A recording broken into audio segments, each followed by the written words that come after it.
สุดด้วยความดีมีเหตุผล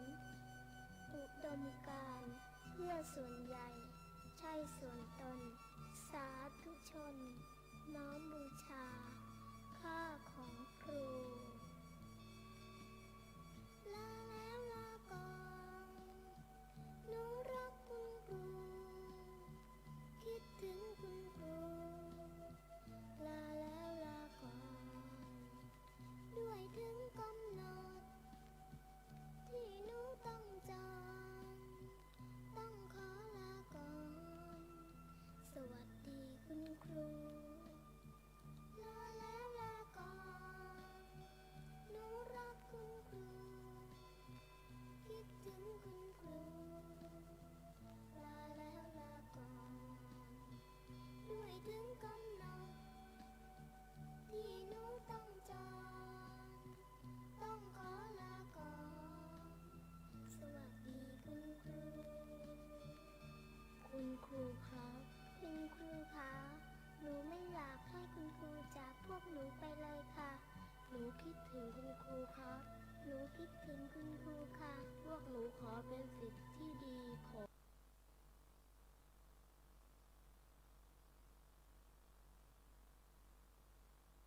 คุณครูตลอดไป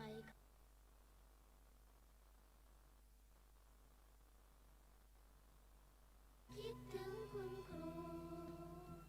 ลาแล้วลาก่อนด้วยถึงกำหนดที่หนูต้องจองต้องขอลาก่อน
ขอนอบน้อมแด่พระรัตนตรัย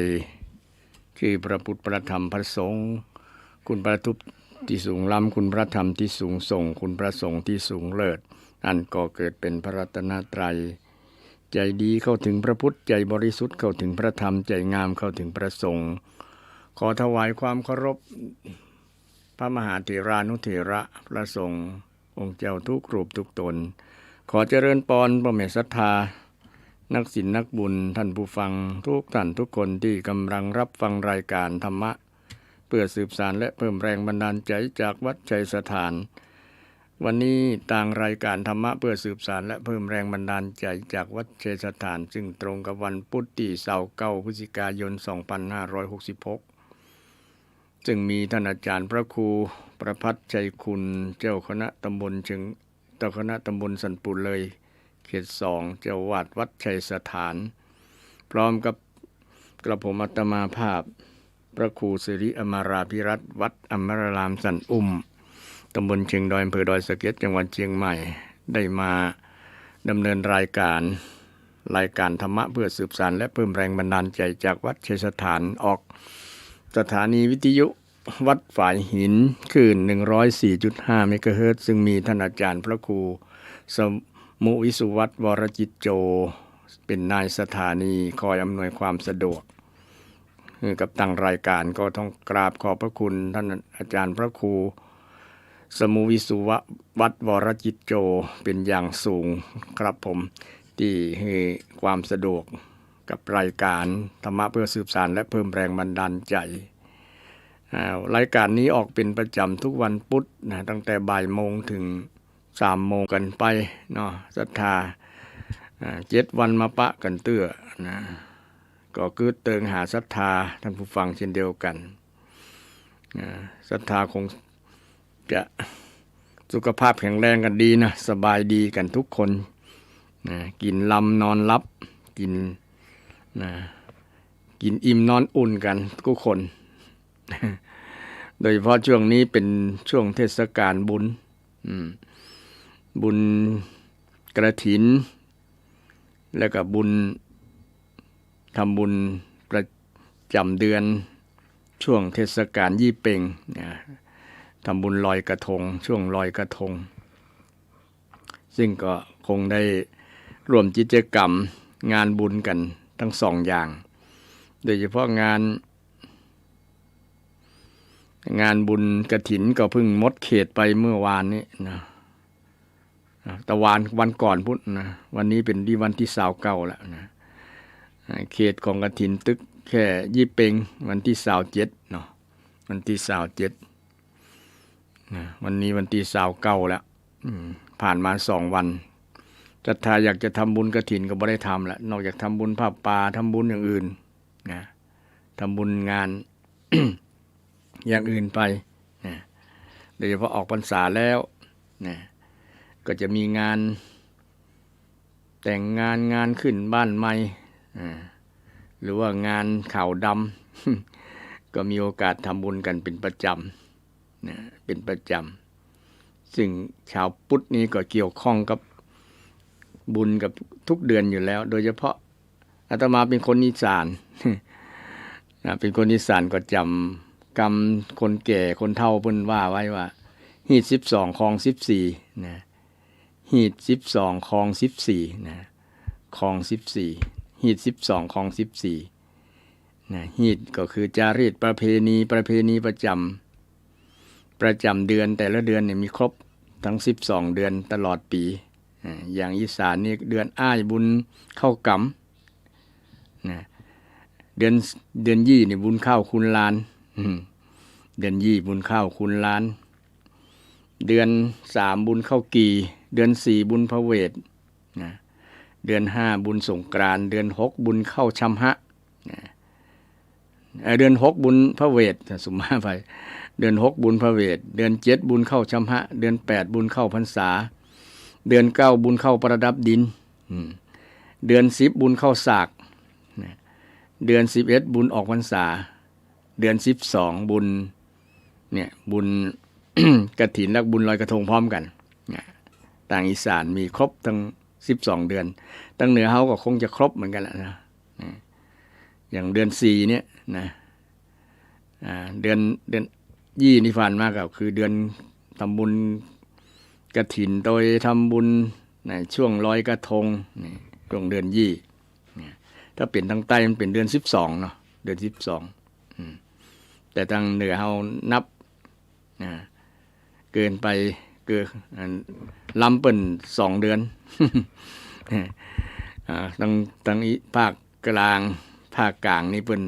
แค่เดือน12นะเดือน12ลอยกระทงแต่เดือนทางเหนือเป็นเดือนยี่ละนะนับมันล้ำไป2 เดือนแต่ก็เป็นเดือนที่มีความหมายเหมือนกันทำบุญกฐินทำบุญลอยกระทงข่าวเกี่ยวกับงานลอยกระทงก็เป็นที่แสดงความเสียใจครับอุบัติเหตุทางวาตภัยไฟไหม้นะไฟไหม้ที่กาดวโรรสนะที่กาดหลวงเนาะที่กาดหลวงนะเขาก็ว่าเกี่ยวกับการจิโกมไฟเนี่ยมันหล่นลงมาแก่นจะใหญ่เขาหัน ก็คงเป็นช่วงข่าวเคาะกับเจ้าของคูหาเจ้าของบ้านที่ถูกไฟไหม้เนาะก็แสดงความเสียใจกับทางร้านที่ได้รับผลกระทบเขาบอกว่าเกือบ100 ล้านความเสียหายเกือบ100 ล้านหรือเป็น100 ล้านกับบ่ฮู้เนาะมันหลายคูหาก็เพิ่นบอกว่าก็เป็นอุทาหรณ์อย่างหนึ่งที่ได้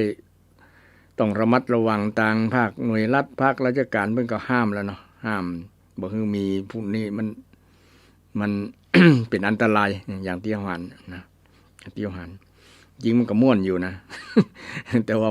ด้วยความม่วนแล้วมันต้องบ่นึกถึงว่ามันจะเกิดอุบัติเหตุโดยเฉพาะเรื่องเครื่องบินสัญจรไปมาเนาะถ้าจิโกมทั้งนักมันก็เป็นอันตรายต่อเครื่องบินที่จะสัญจรที่จะบินไปบินมา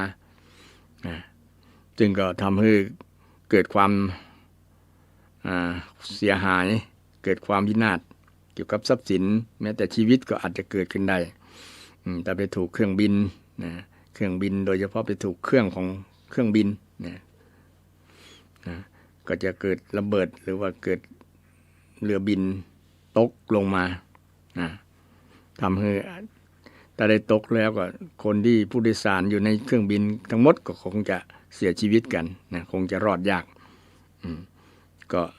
เป็นอุทาหรณ์เตือนความภัยทั้งหลายที่จะเกิดขึ้นที่เราคิดบ่ถึงโดยความสนุกสนานเกินไปเนาะแต่ถ้าเราทำเพื่อ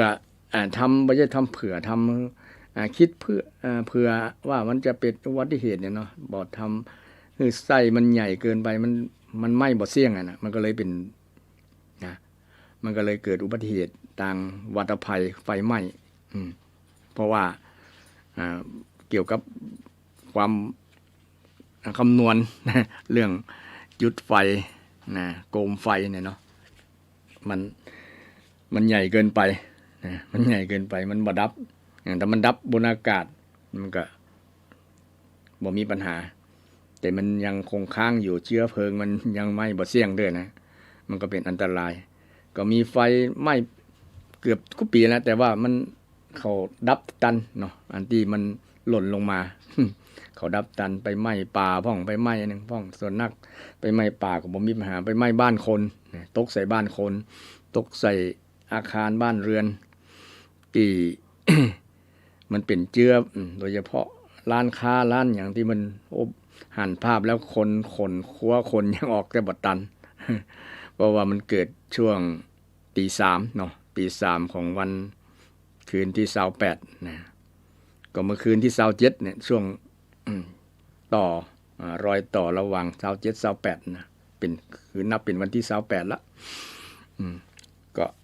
เกิดอุบัติเหตุที่กลางเมืองเชียงใหม่นะก็สร้างความเสียหายเกิดขึ้นก็เป็นอุทาหรณ์บางครั้งเฮาม่วนเกินไปมันก็เกิดอุบัติเหตุแต่เอามกบดีมาป้องกันไว้ก่อนเนาะต้องว่าถ้าเฮาเนี่ยไอ้นี่แล้วมันจะเกิดอย่างก่อห้านะ นะคิดไว้ก่อนโยนิโสมนสิการนิสัมมะกรณังสยโยเนี่ยพระเจ้าได้ตรัสใครควรก่อนค่อยทำเนี่ยอันอย่างก็ตามที่เอาควรใครควรก่อนระมัดระวังก่อนเหตุที่บ่พึงปรารถนาก็จะบ่เกิดขึ้นนะคือบ่อยู่ในความประมาทนั่นเองนะใช้ชีวิตแบบอยู่ในความประมาทนะทีนี้ เรื่องอันนี้ก็ย้อนเกี่ยวกับเรื่องประเพณีนั่นเองเนาะประเพณีปุติแล้วได้ติดค้างประเพณีกฐินนะกฐินก็ขอนำกฐินแล้วก็จะลวดเรื่อง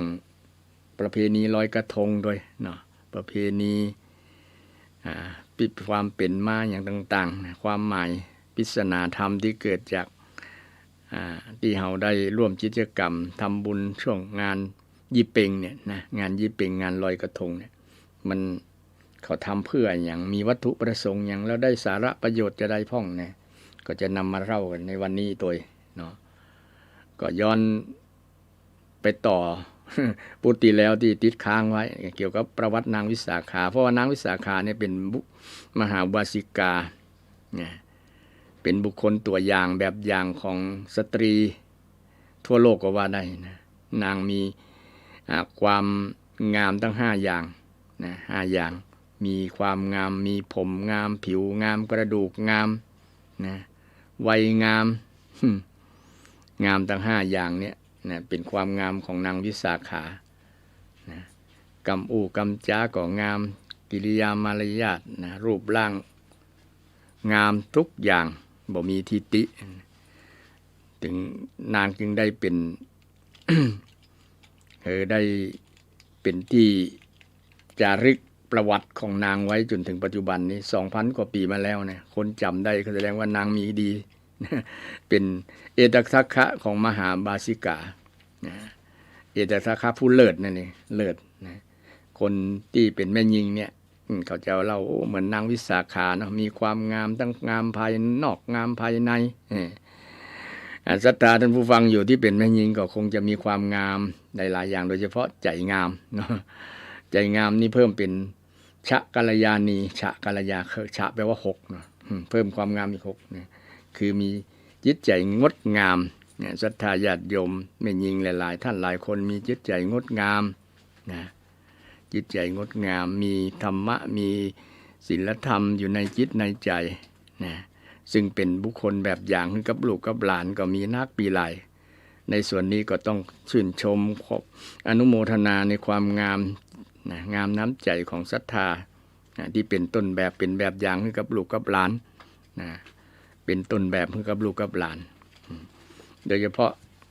อาตมานำศรัทธาญาติโยมบ้านสันอุมมาเล่าให้ฟัง ซึ่งก็เป็นแบบอย่างให้กับลูกกับหลานนะคือทางวัดสันอุมเนี่ยจัดเข้าวงกฏจัดเข้าวงกฏแล้วทีนี้ปีนี้สังเกตหันอันละอ่อนบ่มีสักคน ก็เลยบอกศรัทธาว่าเฮาเป็นแบบต้นแบบเดินทางเข้าวงกฏวงกฏนั้นจะมีกองหลงอยู่3กองก็เป็นวิศนาธรรมเนาะวงกฏนี้เป็น เป็นภูมิปัญญาของชาวบ้านเนี่ยที่แปลงโดยยึดประวัติของพระเวสสันดรที่เดินทางไปเขาวงกฏไปบำเพ็ญเพียรที่ถูกในประเทศไป ไปอยู่ที่บนดอยบนเขาที่มีความคดเคี้ยวเหมือนกับเดินปิกมาที่เก่าแล้วก็ไปครับมันบ่งบอกถึงว่าชีวิตของคนบางครั้งก็วนไปวนมาปิกไปปิกมาเดี๋ยวเข้าอีหลอบเก่าเดี๋ยวก็ไปตั้งหน้าแล้วก็มาตั้งหลังเนี่ยเป็นต้น เหมือนกับเดินวงกฏเนี่ยเวลาเดินวงกฏเนี่ยมันจะมีกองหลงในที่นี้ก็คือหลงในที่ห้องภาษาพระเป็นห้องว่ามิจฉานั่นเองมิจฉาถ้าเป็นสัมมาเนี่ยก็เป็นมรรคมีองค์8เฮาเดินทางแห่งชีวิตเนี่ยต้องเดินตามทางมีองค์8นะมรรคมีองค์8เนี่ยจะเดินถูกนะอาตมาเขียนไว้ในเขียนมรรคมีองค์8ไว้ในใจกลางนะ4ด้านนะด้านละ2ข้อนะเป็นความหมายคือศรัทธา ได้ศึกษาไปโดยเนาะเอาเดินตามมรรคมีองค์8บ่หลงทางคนที่หลงทางเนี่ยจะทำให้ ชีวิตมันเสียเวลาเสียเวลาที่เกิดมาเป็นมนุษย์เป็นคนเนี่ยเนาะเดินทางผิดเดินทางผิดซูเปอร์ไฮเวย์8เลนเนี่ยพุทธเจ้าสอนมักมีองค์8ในซูเปอร์ไฮเวย์เนี่ยตรงทางอย่างดีแหละแต่เฮาบอกชอบเดินคนส่วนหนึ่งบอกชอบเดินกันไปเดินทางอื่นนี่ก็กับศรัทธาว่าเฮาเป็นต้นแบบให้ลูกให้หลานเข้าวัดเข้าวานี่ก็เป็นการเดินชีวิตดำเนินชีวิตแบบถูกต้องแบบสัมมาแบบสัมมาแปลว่าถูกต้องแปลว่าชอบภาษากลางเขาเรียกว่าชอบถูกนั่นเองถูกหรือชอบถูกต้องนะครับถูกต้องความถูกต้องนี้มี8ถูกต้องถูกนี่ความเห็นที่ถูกต้องพี่น้องว่าสัมมาทิฏฐิหรือว่าความเข้าใจถูกต้องสัมมาทิฏฐิเราต้องมีความเข้าใจที่ถูกต้องก่อนเป็นความเข้าใจที่ถูกต้องเนี่ยเป็นหรือว่าความเห็นที่ถูกต้องเนี่ยเป็นการดำเนินชีวิตที่ถูกตามหลักคำสอนพุทธเจ้าที่ฮ้องว่าสัมมาทิฏฐิ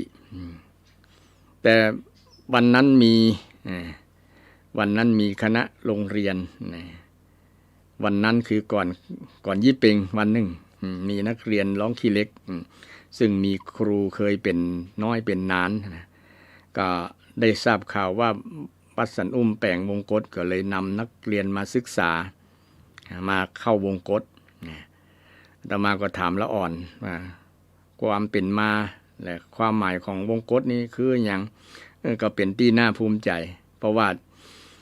นักเรียนที่ร้องขี้เล็กนี่มีครูที่มีความ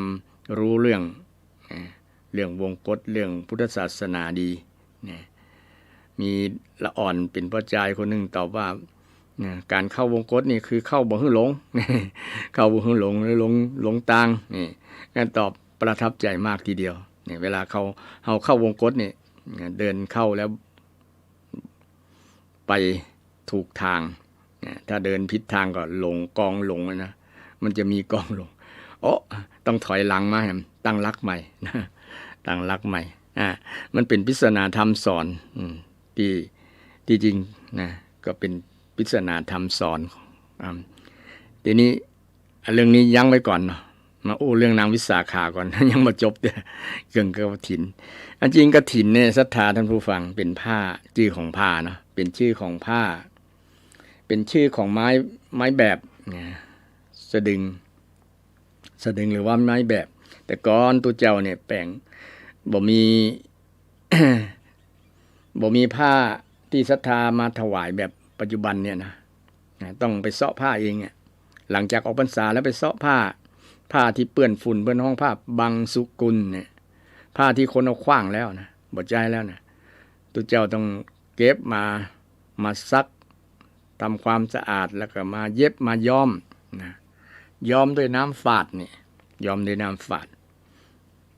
เป็นผ้าที่ตัวเจ้าต้องเสาะกันเสาะอยู่ทั้งหมดในวัดนั้น5รูปนะหรือว่าอยู่กี่รูปก็ตามต้องไปเสาะมากับแปลงผ้า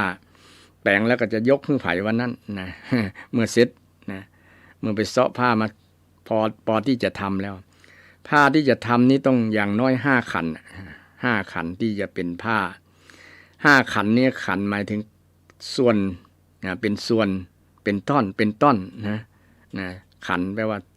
กลุ่มก้อนเป็นก้อนก็ได้เป็นท่อนเป็นส่วนนะศรัทธาที่ลองสังเกตผ้าที่ตุเจ้าห่มครองเนี่ยมันจะมีเป็นขันเป็นส่วนไม่ใช่ผืนเดียวลวดนะมันต้องมีที่เย็บเนี่ยคือทำตามพระวินัย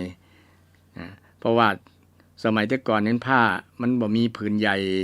ที่จะผืนเดียวนี้จะห่มนะแปลงสำเร็จรูปเลยบ่ใช่หั่นต้องเอาผ้าหลายๆผืนนะผืนเล็กผืนน้อยมาใส่เป็นส่วนนั้นส่วนนี้นะเป็นมีส่วนที่คอส่วนที่ลังดุมลูกดุมคีเวยกะ ที่ส่วนที่คอเนี่ยพาหันตะที่แขนเนี่ยส่วนที่แขนที่ยังมันมีส่วนผ้าของตุเจ้าที่คล้องที่นุ่งนะที่ห่มเนี่ยนะที่ห่มมันจะมีส่วนมีที่กระดูกตะเข็บนะที่เย็บนะเป็นเย็บเป็นส่วนเป็นไม่ใช่ผืนเดียวลวดนะเป็นส่วนนะอย่างน้อยก็5 ส่วนขึ้นไปถึงจะคล้องถึงจะมาห่มรอบตัวตุเจ้าตัวพระเนนได้นะสูงสุดก็9 ขันสูงสุดก็9 ขัน9 ส่วนมีตัวใหญ่นะตัวใหญ่ต้อง9 ขัน5 6 7 8 9นะตามขนาดตามไซส์ของแต่ละท่านแต่ละคนแต่ละรูปนะอันนี้ความรู้ทางวินัยคือศรัทธาญาติโยมได้เกี่ยวกับกฐินเนี่ยเป็นชื่อของผ้าเป็นชื่อของไม้แบบที่ทำแต่ก่อนที่ตุเจ้าต้องซ้อผ้าเองอย่างที่ว่านะซ้อผ้าแล้วมาเย็บมาย้อมมาเย็บมาดุลมาคือมันเป็นผืนใหญ่ได้เศษผ้าก็อย่างข้ามาตัดคือมันได้สัดส่วนในส่วนที่จะมาต่อเป็นส่วน5 ส่วนอย่างน้อยนะอย่างใหญ่สุดก็9 ส่วนนะซึ่งเป็นห้องภาษาวินัยว่าขันนะขันคำว่าขันนี้ศรัทธาคงได้ยินเนี่ยขันธาตุ4ขันธ์5เนาะขันก็คือธาตุ4ก็4 ประการธาตุดินน้ำไฟลมขันก็ขันธ์5รูปเวทนาสัญญาสังขารขันแปลว่ากองแปลว่าส่วนนะกายร่างกายจิตใจของเรานี่มี5 ส่วนนะมี5 ส่วนนะพุทธเจ้าได้แบ่งไว้มีความหมายของว่าขันนะบางท่านอาจจะงงว่าขันว่าเขาจะขันตักน้ำขันใส่พานดอกอย่างต่างๆไม่ใช่ขันหั่น นี่ขันนี้หมายถึงกอง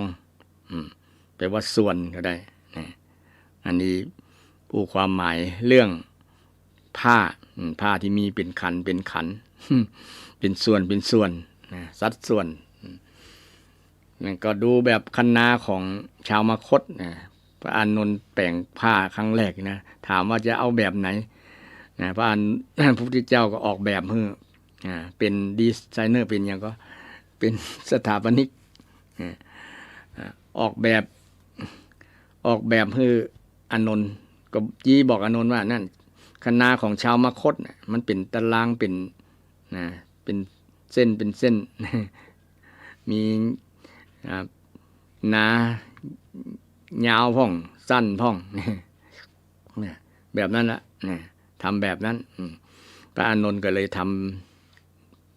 ำผ้าจีวรทำผ้าจีวรแบบคันนาของชาวมคธนี่ฉะนั้นจีวรเนี่ยจึงเป็นเหมือนคันนาคันนาของตัดไปตัดมาคันนาน้อยนาใหญ่พ่องเหมือนกันเลยเหมือนกันนี่จะนึกภาพออกอยู่เนาะศรัทธาถ้าพอบอกเรื่องนาคือศรัทธาฮู้ว่าจีวรเหมือนนาชาวมคธเหมือนนาบ้านเฮาดังตรงนามีคันนาขั้นขั้นกลางขั้นไปตั้งขวางตั้งยาวนี่ก็แบบเดียวกันนี่เรื่องการทำจีวรของตุเจ้าสมัยพุทธกาลสมัย 2,000 กว่าปีบัดเดี๋ยวนี้บ่มีทำแบบ ยากนะมีน้อยวัดทีเดียวที่จะทำที่จะเอาผ้าทำเองก็ยังมีอยู่นะมีอยู่โดยเฉพาะพระวัดป่าพระสายวัดป่าเนาะอยู่ตามป่าอยู่วัดตั้งนอกนะเปิ้นทำหรือวัดที่เปิ้นมีจุลกฐินจุลกฐินที่ใช้เวลาน้อยนะจุลน้อยนะใช้เวลารีบด่วนวันเดียวต้องเสร็จทั้งปั่นฝ้ายทางศรัทธาก็ไปช่วยไปช่วยปั่นฝ้ายไปช่วยเย็บเป็นผืนเป็นยังนะตำต้องมีหูกมีอย่างนะเตรียมกันคนเป็นหลายร้อยเป็นพันบางวัดบางเนี่ยนะเพิ่นทำจุลกฐินนะก็มีอยู่เพิ่นทำให้เสร็จ ภายในวันนั้นนะถ้าบทตันก็ถือว่าบ่ได้อานิสงส์หมดและกฐินเดาะ ถือว่าเป็นกฐินเดาะไปนะฉะนั้นกฐินนี้เป็นเรื่องของผ้าแล้วก็เป็นเรื่องของการทำบุญโดยนะเช่นช่วงออกพรรษาแล้วก็จะมีซองบอกบุญนะทำบุญกฐินวัดนั้นวัดนี้เป็นชื่อของการทำบุญคำว่ากฐินนะอธิบายคำว่ากฐินให้ศรัทธาฟังแต่กฐินนี้เป็นภาษาไทยก็หมายถึงต้นไม้ที่กินได้นะนำมากินกับน้ำพริกนำมากินกับลาบกับอย่างกันใบกฐินเนี่ยมันจะออกขมๆหน่อยนะแต่มันกินกับน้ำพริกกับลาบนี่เหมาะอยู่ ซึ่งเป็นพืชชนิดหนึ่งแต่ในวินัยเนี่ยบ่ได้กล่าวถึงพืชชนิดที่เฮาฮ้องกฐินภาษาไทยนะให้ความหมายแค่เป็นแบบผ้าเป็นไม้สะดึงแบบไม้แบบแปลงแบบฉะนั้นตุเจ้าจะต้องช่วยกันแปลงผ้าแต่เดี๋ยวนี้บนส่วนนักส่วนหลายแล้วนะ90 กว่า%แหละที่มีศรัทธานำผ้ามาสำเร็จรูปเลยแล้วพระสงฆ์ก็สมมุติว่าผ้านั้นนะตกลงในที่ถ้ำกลางสงฆ์จำได้เฉพาะเจาะจงลงไปว่าเป็นของภิกษุรูปใดรูปหนึ่งก็หาไม่ได้นะก็คือมาสมมุติกันว่าบัดนี้มีศรัทธาเป็นผู้นั้นผู้นี้เนี่ยหรือว่าเป็นเจ้าภาพร่วมกันนะเป็นกฐินสามัคคีเนี่ยนะก็มีคนนั้นคนนี้และก็ศรัทธาทั้งหมู่บ้านทั้งจังหวัดเลยที่ร่วมกันมีส่วนร่วมออกค่าใช้จ่ายออกค่าใช้จ่ายผ้าอย่างวัดนาป่าพงอาจารย์คึกฤทธิ์โสธิพโลนครปฐมเป็นศรัทธาบูชาผ้ากันเอาผ้าขาวเป็นผืนเนี่ยนะมาแปลงเป็นผ้ากฐินนะผ้าดิบๆเนี่ยอันนี้เป็นการทำกฐินของทุกเจ้าที่อาศัยศรัทธาที่เป็นเจ้าภาพร่วมการเป็นเจ้าภาพร่วมคือมีไผมีปัจจัยกำลังทรัพย์ต่อได้ก็ช่วยกันหอม10 บาท20 บาท100 บาท1,000 บาท10,000 บาท100,000 บาทตามกำลังศรัทธาตามกำลังทรัพย์ที่มีนะส่วนนั้นก็เป็นการถวายปัจจัยอย่างอื่นในปัจจัย4 ประการนะปัจจัยพระสงฆ์ก็ที่อาศัยอยู่ก็มี4 อย่างเหมือนกันนะมีผ้านะเครื่องนุ่งห่มนี่แหละเครื่องนุ่งห่ม1อาหาร1ที่อยู่ที่อาศัย1ยารักษาโรค1 4 ประการนี้เป็นปัจจัย4ที่พระสงฆ์ต้องพึ่งพานะขาดปัจจัย4ก็อยู่บ่ได้นะขาดที่อยู่ที่อาศัยขาดกุฏิวิหารนะที่เป็นที่พักอาศัยก็อยู่ลำบากเช่นจะไปอยู่ใต้โคลนไม้นะในช่วงฤดูฝนก็อันตรายฟ้าผ่าได้นะไปอยู่ในถ้ำก็อันตรายเช่นเดียวกันมีบางรูปบางตนไปอยู่ในถ้ำนะเพราะว่ามันขาดบางครั้งอากาศมันเข้าไปบดเติงบ่ถึงนะมันก็เป็นบ่ บ่เป็นประโยชน์ต่อร่างกายตัวใดนะเป็นภัยเป็นโทษต่อร่างกายด้วยนะอาจจะมีสัตว์บางชนิดบางอย่างไปทำลายสุขภาพนะไปเข้าหูเข้าอวัยวะนะตุเจ้าบางตนก็มรณภาพอยู่ในถ้ำก็มีนะไปนั่งสมาธิแข็งนะหันกับกระดูกก็มีบางทีนี่ฉะนั้นพระองค์ก็บ่ได้เข้มงวดว่าจะคือตุเจ้าอยู่ตามธรรมชาติอย่างเดียวนะมีศรัทธามีกำลังทรัพย์ก็แปลงกุฏิถวายหรือว่าตุเจ้าก็แปลงเองก็ได้นะแปลงกุฏิเนี่ยนะตุเจ้าแปลงเองได้นะศรัทธาแปลงเองได้แต่ว่าแปลงอยู่ในขนาดนะกว้าง7 คืบยาว12 คืบพระสุคตนี่ถ้าตุเจ้าจะแปลงกุฏิอยู่เองนะส่วนนักนี่มันมีเจ้าภาพถ้ามีเจ้าภาพแล้วแปลงใหญ่กว่านั้นได้นะมีผู้ภาวนาว่าข้าเจ้าจะเป็นเจ้าภาพแปลงกุฏิถวายท่าน จำนวนต่อใดก็ศรัทธาก็ได้บริจาคทรัพย์มาในส่วนนั้นตุเจ้าก็แปลงได้ตามหลักพระวินัยในพระวินัยสังฆาทิเศษ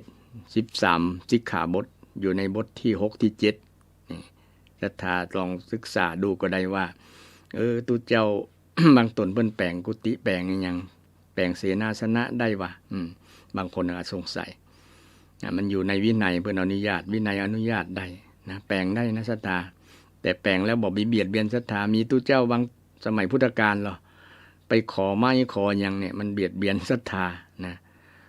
เปิ้นบ่คือขอนะแต่ศรัทธามาภาวนามาเกิด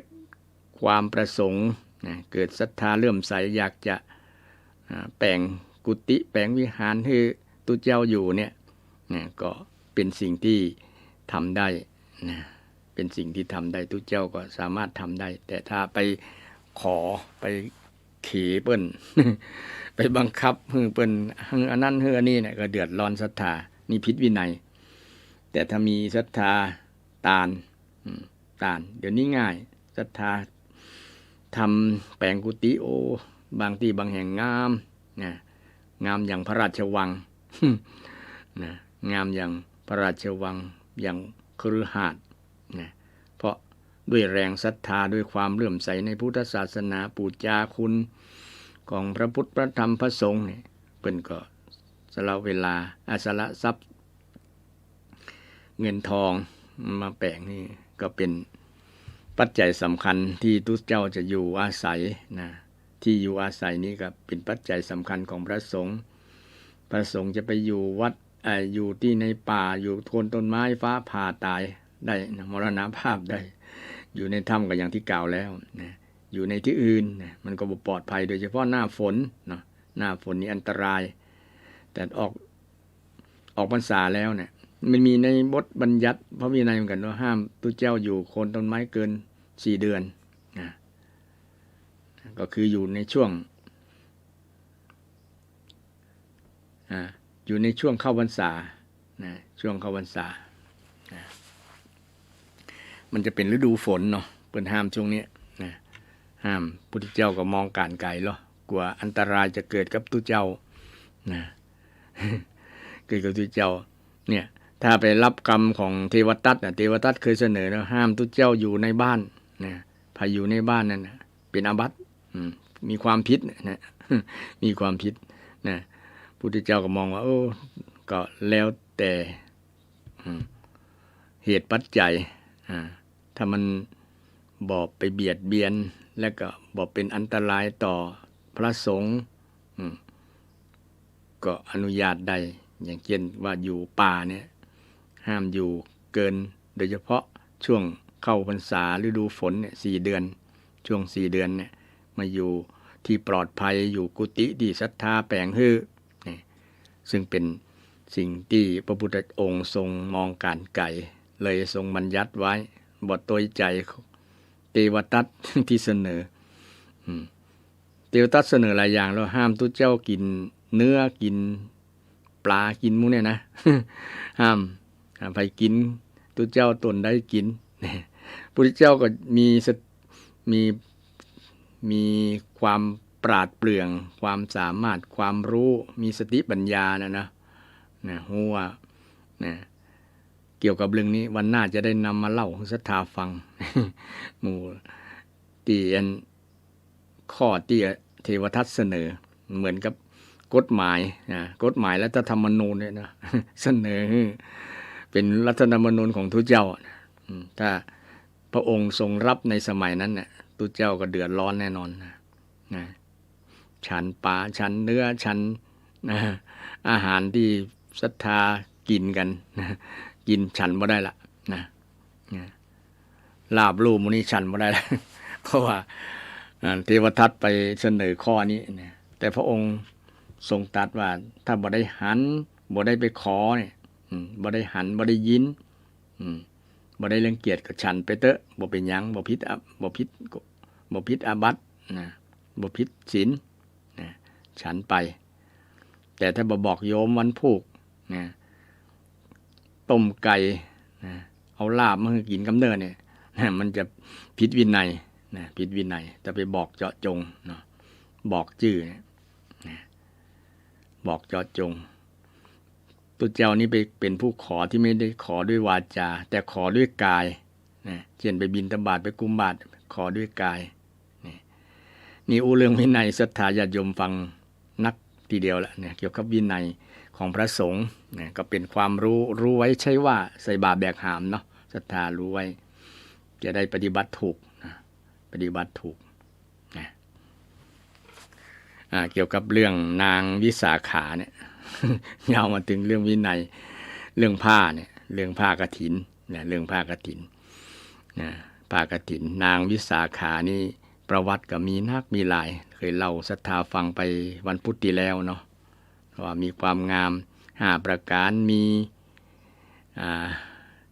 มีธรรมะสอนทั้งพ่อผัวก่อนเหรอนะพ่อผัวนี่ชื่อมิคาระเศรษฐีนะมีลูกบ่าวชื่อว่าปุณณวัฒน์นะปุณณวัฒน์ซึ่งเป็นผัวของนางวิสาขาเนี่ยภาษาชาวบ้านก็คือผัวนะสามีลูกบ่าวของมิคาระเศรษฐีเนี่ยเศรษฐีนั้นเป็นคนไปเสาะเองว่าถ้ามีความงาม5อย่างเนี่ยนะเขาจะเอาเป็นสะพ้ายแต่พอมาอยู่ด้วยกันจริงๆแล้วมันบางครั้งมันพ่อผัวกับแม่ผัวนี่มันบ่ค่อยถูกกันเท่าใด แม้แต่นางวิสาขาเป็นคนดีเสี่ยงอย่างละนะมีความงาม5ก็นะแต่ว่าพ่อผัวเปิ้นฮ้องว่าคนที่มัน คุณธรรมต่ำกว่าลูกสะพ้ายนะคุณธรรมต่ำกว่าลูกสะพ้ายนะแล้วก็บ่ศรัทธาในพุทธศาสนามีวันหนึ่งแล้วพ่อผัวเนี่ยนะหันตุเจ้ามากุมบาตรนะพ่อผัวนางวิสาขานะนางวิสาขานี้ศรัทธาในพุทธศาสนาอย่างมั่นคงละนะทำใส่บาตรถึงวันนะวันไหนบ่ใส่บาตรเหมือนกับขาดอย่างบางอย่างเหมือนศรัทธาญาติโยมที่ฟังกำลังฟังอยู่บางคนใส่บาตรตุเจ้าถึงวันเนาะนางวิสาขาเช่นเดียวกันวันนั้นตุเจ้าเดินผ่านหน้าบ้านนะพ่อผัวก็บ่สนใจนะหันมันก็หันคนทั่วไปบ่เคารพในพุทธศาสนาอีกแล้วนะบ่เคารพนะตุเจ้าก็มาผ่านมาก็ยืนน้อยนะเพื่อนางจะใส่เนาะเผื่อคนในบ้านจะใส่นางวิสาขาพอสีหน้าพ่อผัวบ่เต็มใจนะบ่มีปฏิกิริยาอย่างน่าจะบอกนางวิสาขาตุเจ้ามาแล้วใส่บาตรเน้อลูกนะน่าจะว่านางก็พอสีหน้าแล้วอ่านสายตาออกที่เด้อนะโอ้ป่อเนี่ยกินบุญเก่านะบ่จะกินคำว่ากินของเก่าใช่นะกินของเก่านะแต่เอี้ยนะกินของเก่า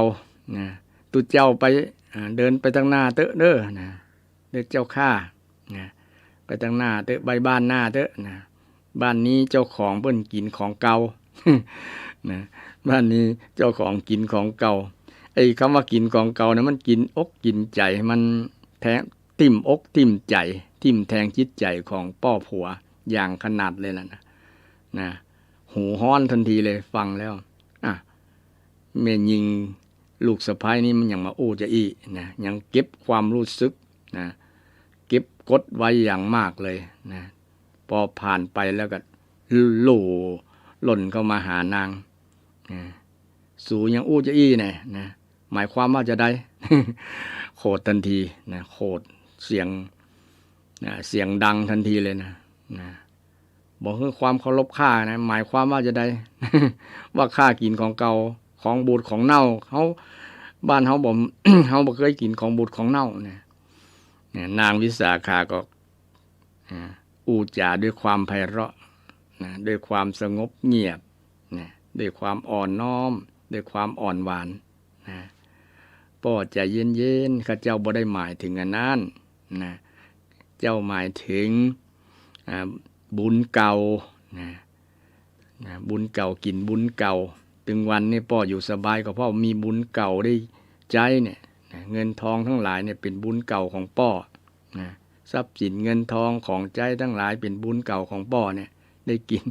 แล้วถ้าบุญเก่ามันหมดล่ะนะ บ่ได้กินแล้วบุญใหม่เนี่ย อธิบายให้ป้อฟังแล้วโอ้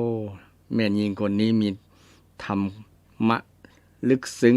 นะมีความหมายนะเข้าใจแจ่มแจ้งแล้วนะแล้วก็ยังบ่แล้วใจนะเราไปถามถึงโอวาทที่ธนัญชัยเศรษฐีที่เป็นป้อของนางวิสาขาในในวันนั้นนะได้ยินแต่บ่ฮู้ความหมายเรื่องนี้แล้วไปเรื่องวันนั้นเหรอนะวันไหนวันนั้นป้อก็วันที่ไปฮับสูนะน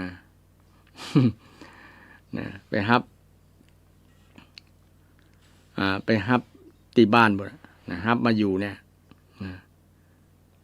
กับป้ออย่างพ่องนะวันนั้นได้ยินมันไฟในนำออกไฟนอกนำเข้าอย่างนะมันจะเอาไฟอย่างมัน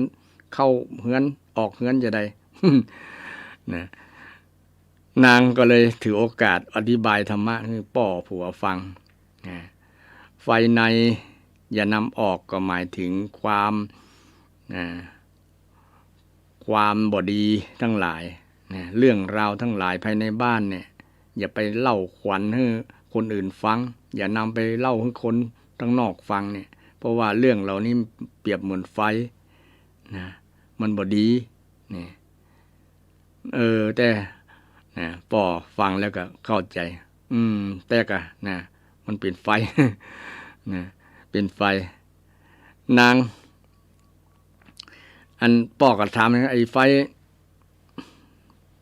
ฟนอกนั้นห้ามเข้าแล้วไฟอย่างน่ะก็เหมือนกันแล้วป้อกับความเรื่องราวต่างๆที่มันบ่เป็นมงคลมันเกิดความบ่ดีบ่งามเนี่ยมันบ่เป็นประโยชน์ที่จะนำมาเล่าในครัวเนี่ยนะก็อย่านำมาเล่ามันจะสร้างให้ครอบครัวบ่เป็นมงคลกับครอบครัวทำให้ครอบครัวเดือดร้อนก็มี กับเรื่องคนอื่นนะเรื่องราวต่างๆเอาคนนั้นมานินทาเอาคนนั้นมาว่าต่างๆหมดเนี่ยเป็นไฟทั้งนั้นป้อนะป้อฟังแล้วก็แต่ล่ะนะเข้าใจกำน้อยนะคนที่มีคุณธรรมเพราะนางวิสาขานี่เป็นโสดาบันแล้วเหรอบรรลุธรรมขั้นพระอริยบุคคลขั้นแรกแล้วนะเลยแตกฉานธรรมะนะแตกฉานธรรมะเล่าธรรมะให้ป้อฟังปริศนาธรรมโอวาทที่ป้อธนัญชัยป้อของนางวิสาขามอบให้10อย่างนะไฟในนะอย่านำออกไฟนอกอย่านำเข้าคนที่มันหมายความว่าจะได้เนี่ยป้อผัวถามคนที่นะก็จะหมายความว่าจะได้ป้อก็ความหมายง่ายๆคนไหนที่มีน้ำใจเฮาก็มีน้ำจิตเนี่ยเปิ้นมีน้ำจิตเฮาก็มีน้ำใจตอบกันนะพริกบ้านเหนือมีเกลือมีบ้านเฮาก็ตอบซ้ายกันไปนะตอบน้ำใจตอบแทนน้ำใจไผที่เคยเฮาอย่าลืมบุญคุณเปิ้นนะเปิ้นเอาแกงปลามาเฮาก็แกงไก่ไป นี่เป็นการคนที่เปิ้นยืมสตางค์เปิ้นสตางค์เฮาก็ที่มันมีคุณค่าใกล้เคียงกันก็กันไปเนี่ยก็คนที่บ่เหรอบ่คนที่บ่ก็เหมือนกันละนะคนที่บ่เคยมีน้ำใจเฮาก็บ่ต้องไปอีนั่งขังขอบนักนะเพราะว่าเพิ่นบ่มีน้ำใจเฮาก็บ่มีก็ยุติกันจบกันประมาณนั้นข้อต่อมานี่มีความหมายเป็นคนใจกว้างขึ้นแหมเนี่ยทั้งคนและบ่บ่ต้องนับว่าคนนั้นจะบ่เฮาละนะคนที่เคยอย่างบางคนจำแล้วเนาะว่านั่นบ่เคยเฮาบ่เคยมีคุณกับเฮาบ่เคยช่วยเหลือเฮาบ่เคยแบ่งปันให้เฮานี่บ่ต้องนับถึงขนาดนั้น ถือว่าเฮาใจกว้างแบ่งปันไปเถอะนะคนที่ก็ตามบ่ก็ตามก็เขาไปเถอะนี่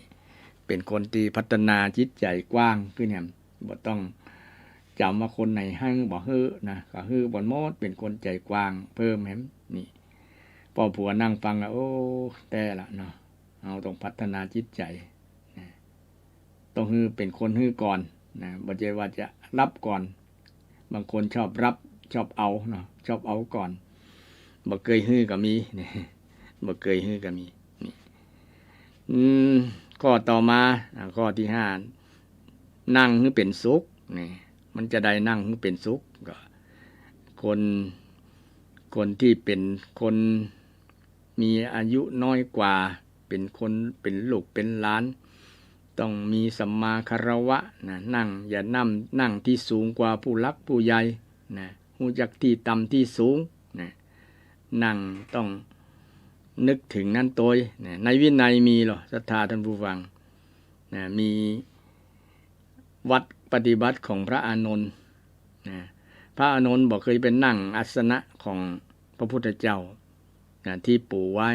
อาสนะที่นั่งเนี่ยนะผ้าปูลาดไว้เนี่ยบ่ไปนั่งเลยนะบ่ไปนั่งหรือบ่เอาของเอาครัวไปทับถมไปติงไปวางไว้เนี่ยนะบ่เอาไปนั่นนี่ก็ถือลักเอาทางวินัยทางพุทธศาสนานะถือว่าบ่เคารพครูบาอาจารย์ฉะนั้นเวลาตุเจ้าต้นจะเทศน์อย่างบนธรรมาสน์เนี่ยบางรูปบางตนเปิ้นยกมือไหว้ก่อนเหมือนไหว้ครูบาอาจารย์ที่มีพรรษายุการสูงกว่านะเปิ้นให้ความเคารพอาจจะไปนั่งที่ท่านเคยนั่งนะเช่นพระธรรมกถึกตุเจ้าที่นักเทศตนนักเทศทั้งหลายที่อายุพรรษาการนักกว่าเนี่ยเปิ้นไปนั่งเนาะเปิ้นดีได้ศึกษาวัดปฏิบัติดีแล้วเปิ้นก็จะยกมือกราบขอสมมาก่อนที่จะขึ้นนั่งธรรมาสน์นี่ศรัทธาลองสังเกตเด้อศรัทธาที่จะฟังเทศน์ฟังธรรมเนี่ยนั่งคนที่นั่งให้เป็นสุขเนี่ยเขาบอกว่านั่งให้เป็นสุขนั่งบ่นั่ง บนที่ของผู้รักผู้ใหญ่นะที่นั่งที่นอนก็ตามนะอันนี้เป็นข้อปฏิบัติของลูกสะพ้ายนะธนัญชัยสอนนางวิสาขาที่เป็นลูกสาวสอนไว้ว่านอนนั่งให้เป็นสุขเด้อ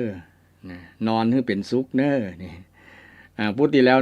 มาอู้ถึงนอนให้เป็นสุขเนาะนอนให้เป็นสุขนะนอนให้เป็นสุขแม่ยิงนอนให้เป็นสุขนี่พ่อผวนแม่น นางวิสาขาถามว่ามันหมายความว่าจะได้นี่ก็รับที่หลังตื่นก่อนนะรับที่หลังตื่นก่อนศรัทธาที่เป็นแม่ยิงเนี่ยนะจึงเสียเปรียบพ่อจ่ายตอนเนี้ยนะ นอนที่หลังแล้วก็ตื่นก่อนนะเพราะว่าแม่บ้านเนี่ยต้องดูแลงานบ้านเนาะนะดูแลทั้งสามีว่าสามีปิกจากที่ทำการทำงานกินข้าวอาบน้ำจะรับจะนอนหรือยังไปไหนมาก็ต้องรอสามีพร้อมที่จะรับจะนอนถึงจะนอนที่หลังเอาเอนหลังลงหลังสามีให้สามีเอนหลังลงก่อน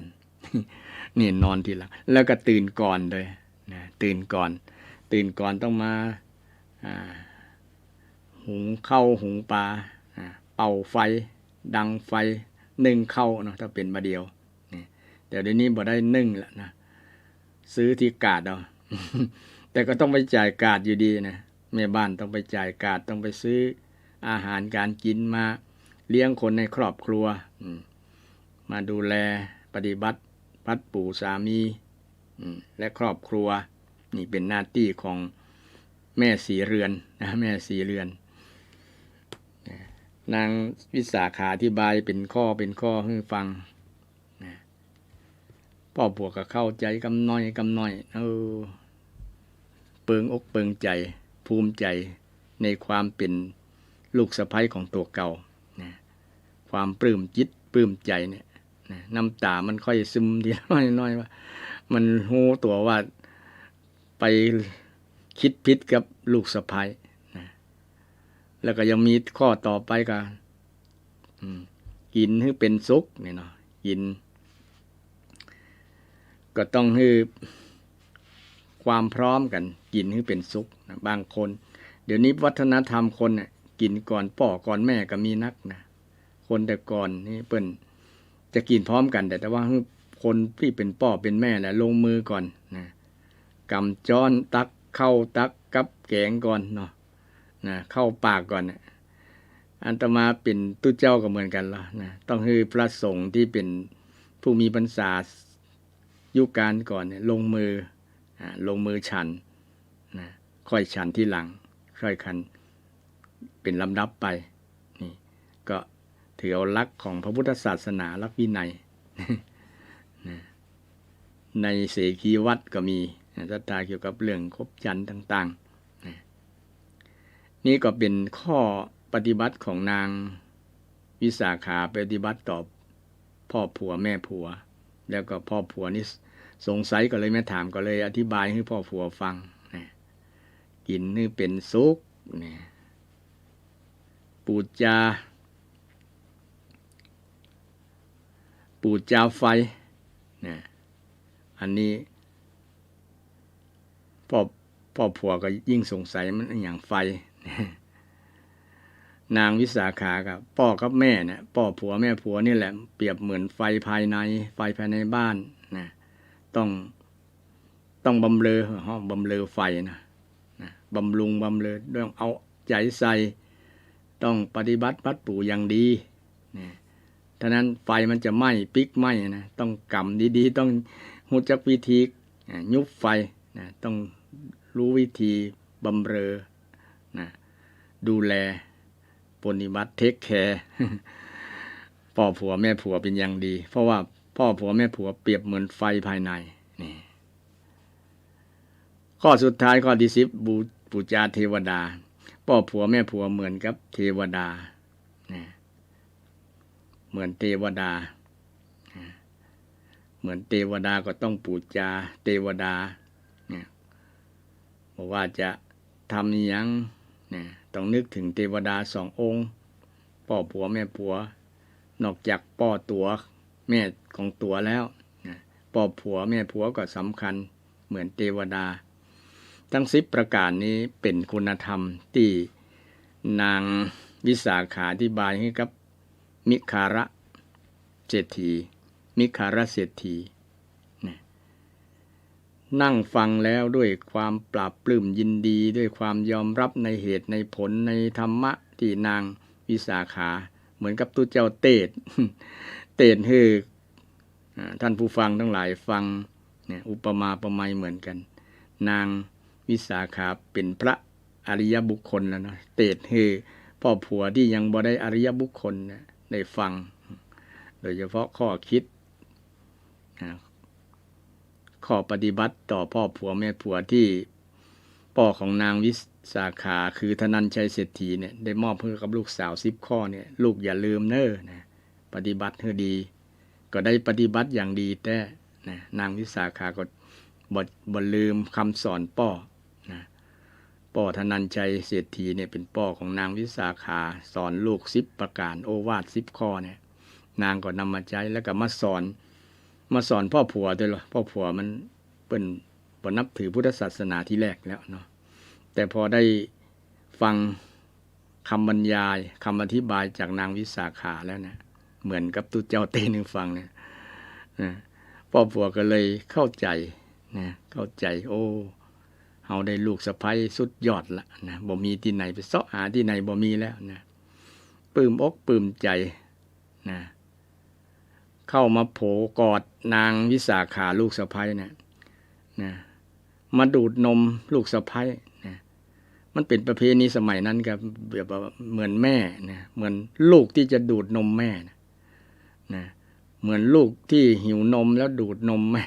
เข้าไปหานางวิสาขาก็ดูดนมลูกสะใภ้นะถ้าเป็นมาเดียวนี่ก็คงจะล่ำลือกันนะพ่อผัวอย่างเงี้ยจะอันแต่สมัยนั้นเพิ่นว่ากันเพิ่นถือว่าเป็นการแสดงออกถึงความเคารพคนที่มีธรรมะก็เลยตั้งชื่อให้นางวิสาขาเนี่ยก็เลยได้ชื่อว่ามิคารมาดาเป็นแม่ของมิคารเศรษฐี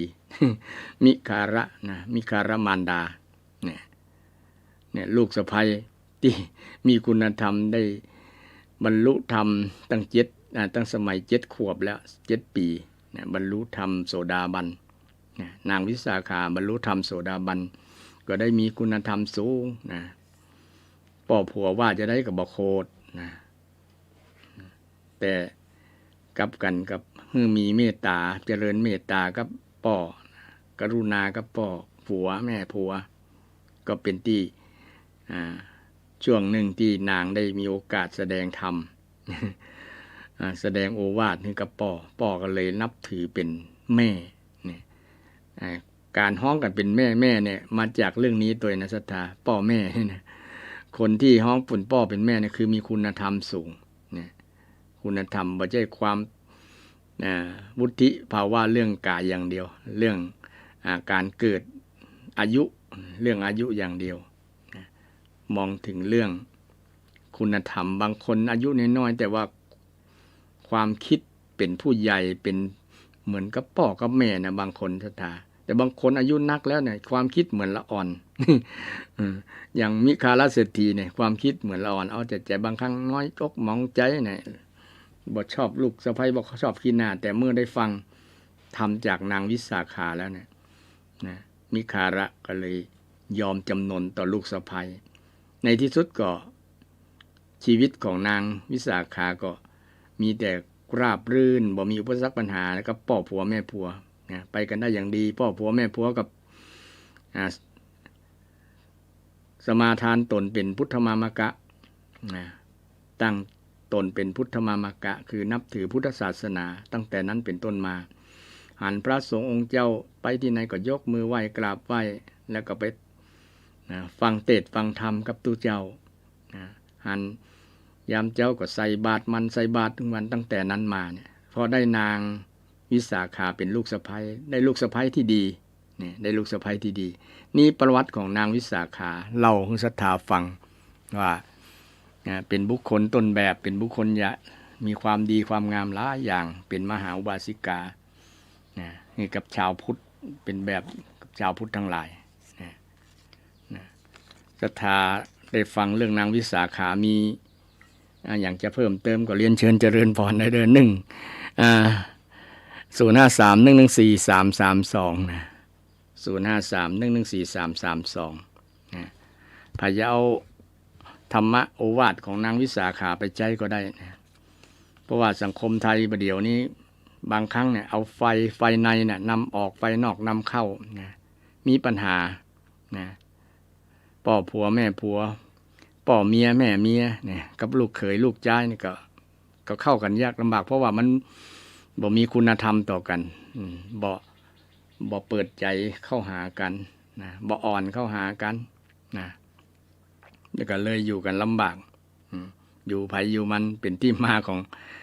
แยกครัวแยกครอบแยกครัวออกจากกันนะแต่ก่อนเป็นสังคมใหญ่อยู่ด้วยกันม่วนนะลูกสะใภ้ก็ฮักพ่อผัวเหมือนพ่อเหมือนแม่ตัวเก่าลูกชายลูกเขยก็ฮักแม่เมียพ่อเมียเหมือนกับพ่อแม่ตัวเก่าเนี่ยก็อยู่กันม่วนถ้าบ่เคารพกันมันก็มีแต่เรื่องแต่ราวโดยเฉพาะทิฏฐินะมึงเป็นลูกหาเป็นลูก นะหาเป็นพ่อนะหาเป็นพ่อมึงคิงเป็นลูก ใจมึงใจคิงใจหาใส่กันมันก็อยู่กันลำบากมันเป็นปัญหาสังคมเช่นเดียวกันเกี่ยวกับคนในครอบครัวที่มีศักดิ์เป็นพ่อผัวแม่ผัวเป็นลูกสะใภ้เป็นพ่อเมียแม่เมียเป็นลูกชายลูกเขยเนี่ยถ้าบอกเอาคุณธรรมธรรมะของพระพุทธเจ้าไปปฏิบัติแล้วเนี่ยชีวิตก็ยากที่จะราบรื่นมีปัญหามีการทะเลาะวิวาทบ่เข้าใจทำร้ายร่างกายฆ่ากันก็มีนักหรอเพราะว่ามันบ่เคารพกันนะมีนักได้ยินตามหน้าข่าวถึงวันนะแม้แต่พ่อกับลูกกับพ่อนะลูกกับแม่กับลูกนะยังตัดขาดความเป็นพ่อเป็นแม่เป็นลูกกันก็มีอยู่นะเพราะว่ามันเนี่ยขาดธรรมะศีลธรรมไม่กลับมาโลกาจะพินาศศรัทธาญาติโยมทั้งหลายนะ ศีลธรรมไม่กลับมาโลกาจะพินาศนะโดยเฉพาะความมีน้ำใจความมีเมตตาหมดนี่นะเป็นธรรมะที่มันเริ่มเสื่อมจากจิตใจคนถ้ามีเมตตามีความปรารถนาดีต่อกันมีความฮักกันแล้วนะมันก็จะอยู่ด้วยกันม่วนนะสังคมใดครอบครัวใดสังคมใดขาดเมตตาขาดความปรารถนาดีต่อกันนะขาดความฮักเนี่ยเมตตาคือความฮักนะฮักด้วยความปรารถนาดีปรารถนาดีด้วยความฮักเนี่ยด้วยความเมตตาภาษาพระพุทธองค์เมตตาเนาะภาษาคนบ้านพุทธองค์ว่าความฮักนะความฮักในที่นี้ไม่ใช่ความฮักเรื่องเพศเรื่องเซ็กนะแต่ความฮักนี้เป็นความรักที่จะฮื้อนะความฮักในพุทธศาสนาจะฮื้อความสุขฮื้อสิ่งของฮื้อโอกาสฮื้อน้ำใจฮื้อสิ่งต่างๆที่มันฮื้อกันเป็นแสดงออกถึงน้ำใจนะแม้แต่พิษกันไปก็ฮื้ออภัยกันก็เป็นเรื่องฮื้อทั้งนั้นเป็นน้ำใจเป็นความมีเมตตาทั้งนั้นนะเมตตาถ้าคนขาดเมตตาแล้วมันก็มีแต่สงครามอย่างอิสราเอลกับฮามาสเนี่ยก็ยังดีมันตกลงกันหยุดยิงอยู่4 วันนี่ก็หยุดยิง4 วันนั่นก็ขาดเมตตาศรัทธาท่านผู้ฟังขาดเมตตาขาดน้ำใจขาดปรารถนาดีต่อกัน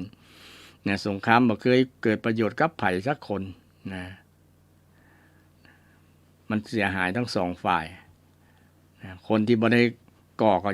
ยังได้รับผลกระทบอย่างคนไทยเฮาเนี่ยเนาะยังอยู่เป็นตัวประกันอยู่นั่นก็หลายคน10 กว่าคน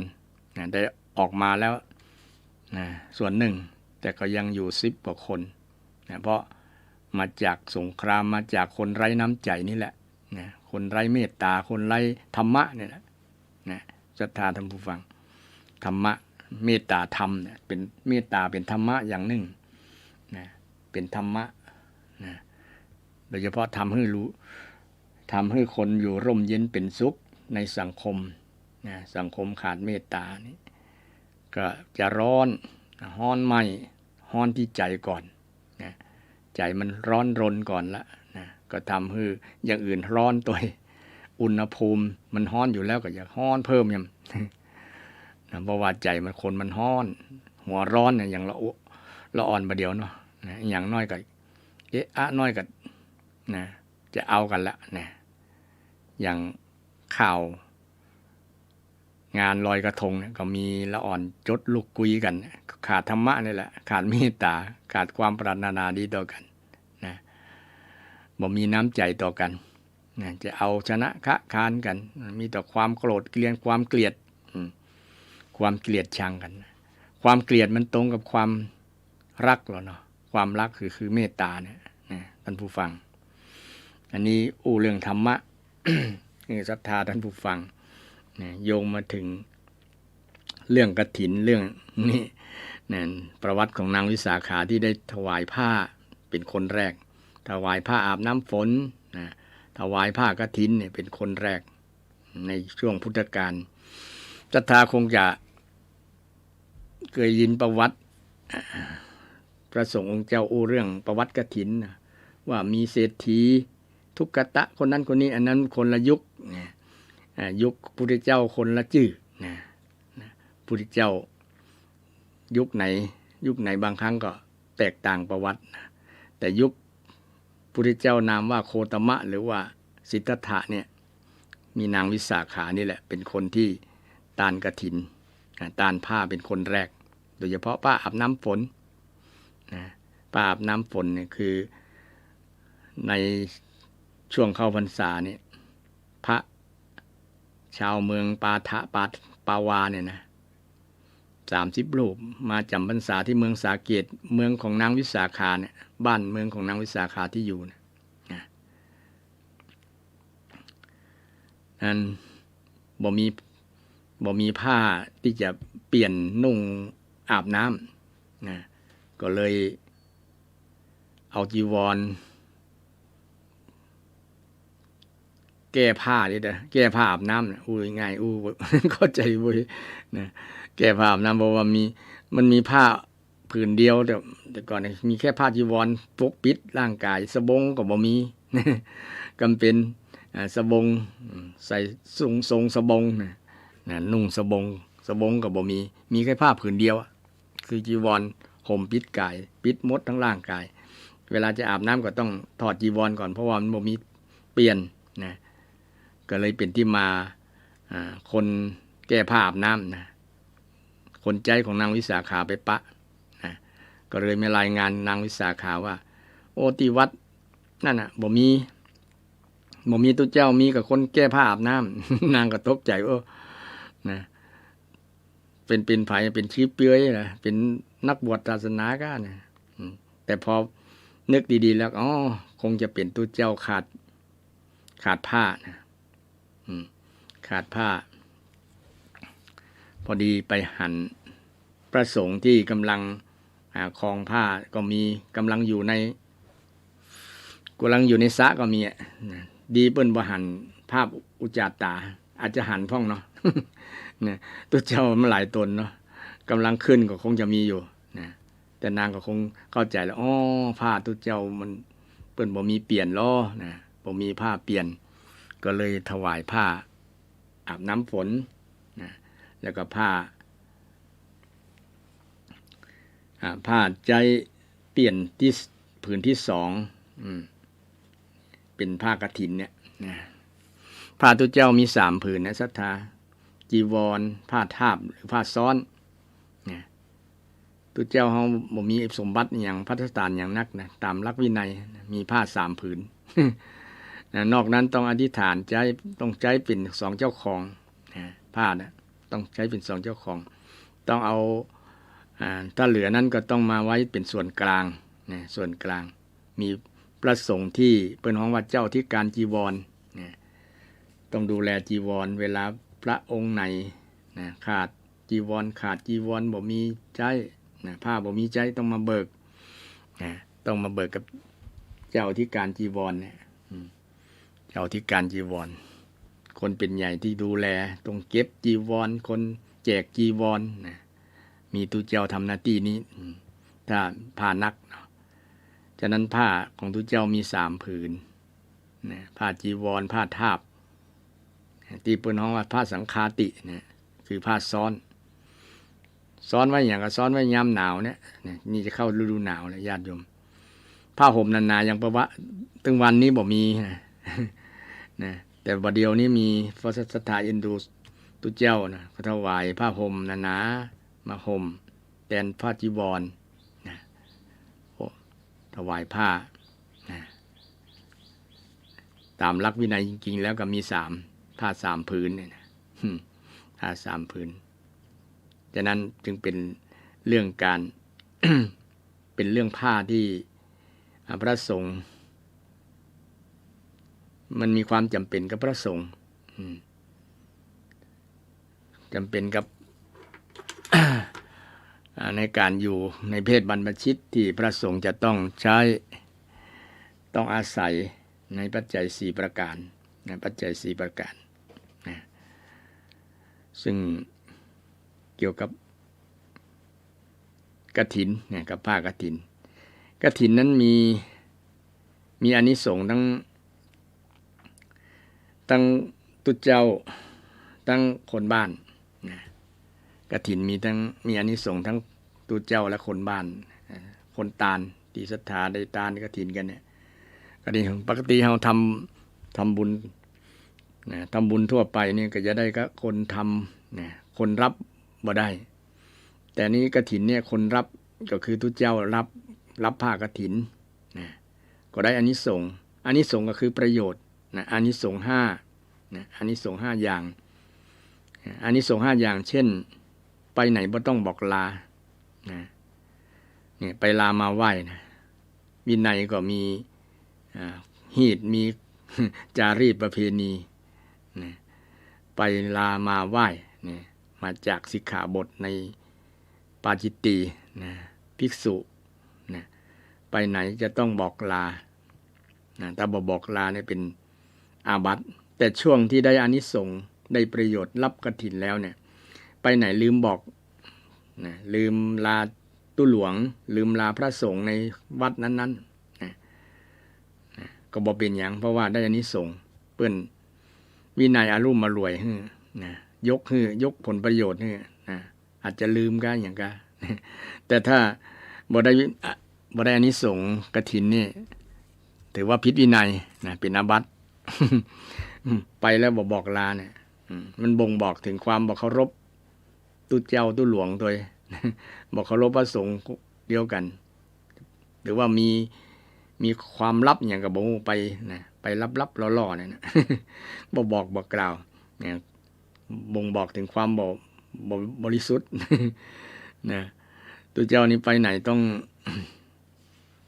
งเปิดเผยนะต้องเปิดเผยต้องให้คนอื่นได้อย่างน้อยก็เป็นที่รับทราบประโยชน์ในการปกครองเนาะเพื่อตุ๊เจ้าเปิ้นถามหาว่าตุ๊เจ้าตัวนั้นไปทางใดเป็นหยังอยู่ดีสบายหยังจะได้ฮู้จะได้อยู่ทางใดไปไหนเนี่ยเป็นประโยชน์ในการปกครองโดยฉะนั้นอานิสงส์ข้อนี้นะอานิสงส์ข้อนี้ยกเว้นว่าไปไหนก็ได้บ่ต้องบอกลาข้อต่อมาไปไหนก็ได้บ่ต้องเอาผ้าซ้อนไปบ่ต้องเอาไปครบไตรจีวรเนี่ยไตรก็คือ3เนาะบ่ต้องเอาผ้าไปครบ3ผืนก็ได้ลืมบางครั้งจะลืมไว้ที่วัด จะไปที่อื่นไปธุระอย่างต่างๆเนี่ยต้องเอาไปถ้าบ่เอาไปบ่อยู่บอกอยู่แล้วบ่มีจีวรครบเนี่ยถือว่าเป็นผิดวินัยแห่งละเพิ่นก็มีความละเอียดละอ่อนเรื่องวินัยพุทธเจ้าเพิ่นวิถีวิถันเรื่องพวกนี้เนาะดูแลเรื่องผ้าบริขารอัฐบริขารให้อยู่ครบนะบ่เอาไปทิ้งไปขว้างที่ไหนนี่แม้ในวินัยก็มีอยู่แล้วไผเป็นตู้เจ้าเนี่ยนะเต็นบ่จะเต็นโต๊ะเก้าอี้นะหรือของใจของสอยไปอยู่กลางแดดกลางหยังเนี่ยถ้าหันแล้วบ่เก็บเนี่ยก็เป็นความผิดของตู้เจ้าวินัยก็มีอาตมาได้ศึกษาแล้วพุทธเจ้าละเอียดละอ่อนเกี่ยวกับเรื่องวินัยหมู่นี้เนาะนะป้องกันความเสียหายของใจของสอยนะถ้าบ่เก็บบ่เมียนมันก็เกิดความเสียหายบางที่บางแห่งอาตมาเคยเห็นครูบาอาจารย์บางรูปเพิ่นสั่งให้พระน้อยเนนน้อยนะเก็บอันนั้นเก็บอันนี้นะเห็นศรัทธานั่งเก้าอี้แล้วบ่เก็บบ่เมียนนะต้องให้ลูกพระลูกเนนเก็บถ้าไผหันแล้วบ่เก็บเนี่ยก็เป็นความผิดทางวินัยนี่อันนี้ก็อู้เรื่องวินัยศรัทธาฟังแต่ว่าเรื่องอันผ้าเนี่ยถ้าไปเอาไปแค่2ผืนนะไปแค่จีวรกับผ้าสบงนี่ก็บ่ผิดเพราะว่าอานิสงส์การได้รับกฐินนะได้รับกฐินเนี่ยแต่อานิสงส์ได้รับประโยชน์ยกผลประโยชน์ให้ฉันคณะโพธิได้มีศรัทธาบอกว่าไปบรรพุกนิมนต์ไปฉันลาบไปฉันซาบูก็นะออกชื่อนะเจ้าภาพออกชื่อนะคณะโพธิเนี่ยฉันเป็นคณะไปเป็นคณะไปเป็นโมปกติเปิ้นสิกขาบทข้อนี้ก็ป้องกันการไปเบียดเบียนศรัทธานะถ้าไปเป็นคณะไปหมู่คณะโพธินี้คณะหมายถึงหมู่ของอาหารเนาะไม่ใช่หมู่ของทุเจ้านะหมู่ของอาหารที่เกี่ยวกับเนยใสเนยพ่นน้ำมันน้ำผึ้งขนมสดปลาอย่างก็5อย่างนะขนมสุกข้าวสุกขนมสดปลาแห้งข้าวสุกขนมสดปลาเนื้อหมู่นี้ถ้าเปิ้นบักจื้อนะเปิ้นออกจื้อเป็นนั่นเป็นนี่แหละนะถ้าทุเจ้าไปได้ถ้าบ่ได้อานิสงส์พรรษาเนี่ยบ่ได้ส่งกฐินเนี่ยนะถือว่าผิดวินัยนี่ผ้าที่เกิดอานิสงส์ข้อต่อมาผ้าที่เกิดกับผ้าที่ ศรัทธามาถวายในงานเช่นงานกฐินเนี่ยมีผ้าหลายอย่างอัฐบริวารจะเป็นอัฐบริขารจะเป็นบาทก็เป็นของใจของสอยต่างๆเนี่ยถือว่าได้คนที่รับตุเจ้าที่รับกฐินเนี่ยถือว่าได้รับผลประโยชน์จากนั้นเป็นสิทธิ์ของเป็นสิทธิ์ลิขสิทธิ์ของท่านนะเป็นสิทธิ์ของท่านที่จะนำมาไปใช้ได้นะเก็บผ้าเกินนะเก็บผ้าอดิเรกได้นักหลายอดิเรกกีวรนะบ่จำกัดนี่เป็นประโยชน์อันนี้ก็ยกผลประโยชน์ให้ตุเจ้าที่ได้รับผ้ากฐินนะมีอย่างแหมนี่5 ข้อเนาะ5 ข้อ5 ข้อ5 อย่างอันนี้ได้ประโยชน์พระสงฆ์ได้ประโยชน์นะพระสงฆ์ได้อานิสงส์ภาษาพระเป็นว่าอานิสงส์นะอานิสงส์คือประโยชน์พอในแง่นึงก็หมายความว่าเปิ้นอนุโลมเกี่ยวกับเรื่องวินัยนะวินัยหลายๆข้อ5 ข้อละที่เปิ้นอนุโลมให้กับตุเจ้าบ่มีโทษถ้าไผละเมิด5 ข้อนะบ่มีโทษทางวินัยนะโทษก็บ่ถือว่าร้ายแรงนะโทษปาจิตตีระดับเด็กน้อยนะระดับเด็กน้อยนะถ้าเปรียบเหมือนกับโทษทางโลกก็คล้ายๆปรับก็เนาะนะปรับปรับหรือว่าโทษบ่กี่วันบ่กี่เดือน ไอ้โทษกี่เดือนนี่มันระดับพุ่นน่ะสังฆาทิเศษพุ่นน่ะต้องไปอยู่กรรมเนี่ยอยู่กรรมเหมือนกับจำคุก อยู่กรรมเหมือนกับจำคุกนะอยู่กรรมเหมือนกับจำคุกอย่างช่วงปัจจุบันนี้ก็มีทุเจ้าที่เพิ่นต้องอาบัติสังฆาทิเศษนี่แต่ไปอยู่ปริวาสกรรมเนี่ยไปอยู่กรรมชดใช้ที่เคยทำผิดมาเนี่ยเพิ่นน้องไปอยู่กรรมนะไปชดใช้กรรมที่ได้ทำมานะสิกขาบททั้ง13 ข้ออาจจะต้องข้อใดข้อหนึ่งนะเป็นสังฆาทิเศษนี่ทุเจ้าไปอยู่กรรมระดับนั้นเพิ่นบ่ยกโทษให้เราต้องไปใช้โทษเองนะถ้าระดับปาจิตตีนี้แสดงอาบัติได้อย่างได้นะแสดงยอมรับผิดนี่ยอมรับผิดอันนี้เรื่องวินัยศรัทธาญาติโยมว่าอานิสงส์ของกฐินได้ทั้งพระสงฆ์และต่อมาได้ทั้งศรัทธาญาติโยมศรัทธาญาติโยมได้อานิสงส์อย่างพ่องจำไว้เนาะ1อายุยืนนางวิสาขาเนี่ย100 สาวเนี่ยศรัทธาตานผ้าตานกฐินอายุ100 สาวนะฉะนั้นอายุยืนไผได้ตานผ้าตานเนี่ยผ้าจีวรผ้ากฐินหรือผ้าสังฆาติอย่างพวกเนี่ยบรรดาผ้าทั้งหลายเลยนะที่เอาตุเจ้าเปิ้นอธิษฐานใจนะกรานกฐินนะกรานกฐินตุเจ้าที่ครองกฐินน่ะเปิ้นได้มีสิทธิ์มีสิทธิ์รับกฐินเนี่ยเปิ้นได้อานิสงส์นั้นแต่ศรัทธาได้อานิสงส์ข้อแรกก็คืออายุยืนนะข้อต่อมามีทรัพย์นะโภคทรัพย์มากนะมหัตถโนมหาโภโคนะมีทรัพย์มากร่ำรวยนั่นแหละรวยฉะนั้นคนจึงนิยมทำบุญกฐินนะอานิสงส์บางคนเนี่ยทำไปแล้วแต่ทำไปแล้วอย่าหวังไง ทำด้วยใจบริสุทธิ์นะมันถึงเกิดเองนะเกิดเองอันนี้มันหู้ด้วยตัวเก่าเองศรัทธาทำไปแล้วนะเดี๋ยวจะบอกว่าศรัทธาทำแล้วรวยเนี่ยศรัทธาก็จะปากันแห่กันไปทำนะทำแล้วรวยใครก็อยากรวยเนาะศรัทธาแต่ว่าถ้าหวังมันจะเกิดความโลภไงความอยากจะได้ความอยากมันเป็นกิเลสอย่างหนึ่งเนาะแต่ทำไปแล้วมันผลมันตอบมาเองนะตอบมาตามกฎธรรมชาติของบุญธรรมชาติของบุญกรรมนะของบุญกรรมเองฉะนั้นอานิสงส์ข้อที่2ของศรัทธาคือมีโภคทรัพย์มากข้อแรกนี้อายุยืนนางวิสาขาอายุยืนแล้วนางวิสาขาก็มีโภคะมากอย่างวันที่ แต่งงานของนางวิสาขานะปู่ทั้งป่อนี่ยกทรัพย์สมบัติให้นักหลายแต่ทรัพย์สมบัตินั้นโดยเฉพาะเบิ่นอย่างทรัพย์ที่เคลื่อนที่ได้นะมีวัวมีควายนะมันเคลื่อนมันกระโดดข้ามคอกก็มีบางตัวมันอยากมากับนางวิสาขาวัวสมัยนั้นก็หลายเป็นร้อยตัว500ตัวกันนะมาอยู่โดยนางวิสาขานะขนาด